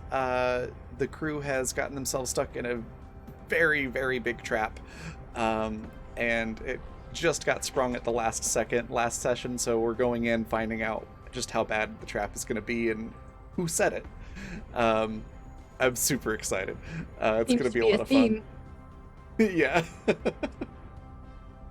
I'm very excited because I have a very smart players, and most of the time they figure stuff out ahead of time, and this is like the first time that they didn't figure all of it out before they got into the middle of it, so it's a lot of fun for me as a GM from that perspective. But also I'm excited to see how they deal with it. So definitely come check that out. And then other things to share or plug, our sponsors, I just put the links into chat. Fundamental RPG is the first one. It's a D20 system. It's very easy to pick up, and it runs everything from high fantasy to sci-fi and everything in between. Animus runs on that. That's one of our sci-fi games. You can pick up a physical copy on Amazon, or you can get a PDF version at coffee.com/raven/shop. Like it says in the bottom left-hand corner of the screen, just add /shop to the end of that. The same place you can find Intrepid, which is adventuring gear for real life, apparel and accessories and drinkware and stuff like that with a tabletop theme. And then finally Die Hard Dice, which I used to roll to find out who got our advantage from our game tweet. We hit 10 retweets today in the game. It was Josh, by the way, in case anybody missed it. I missed that. Yeah.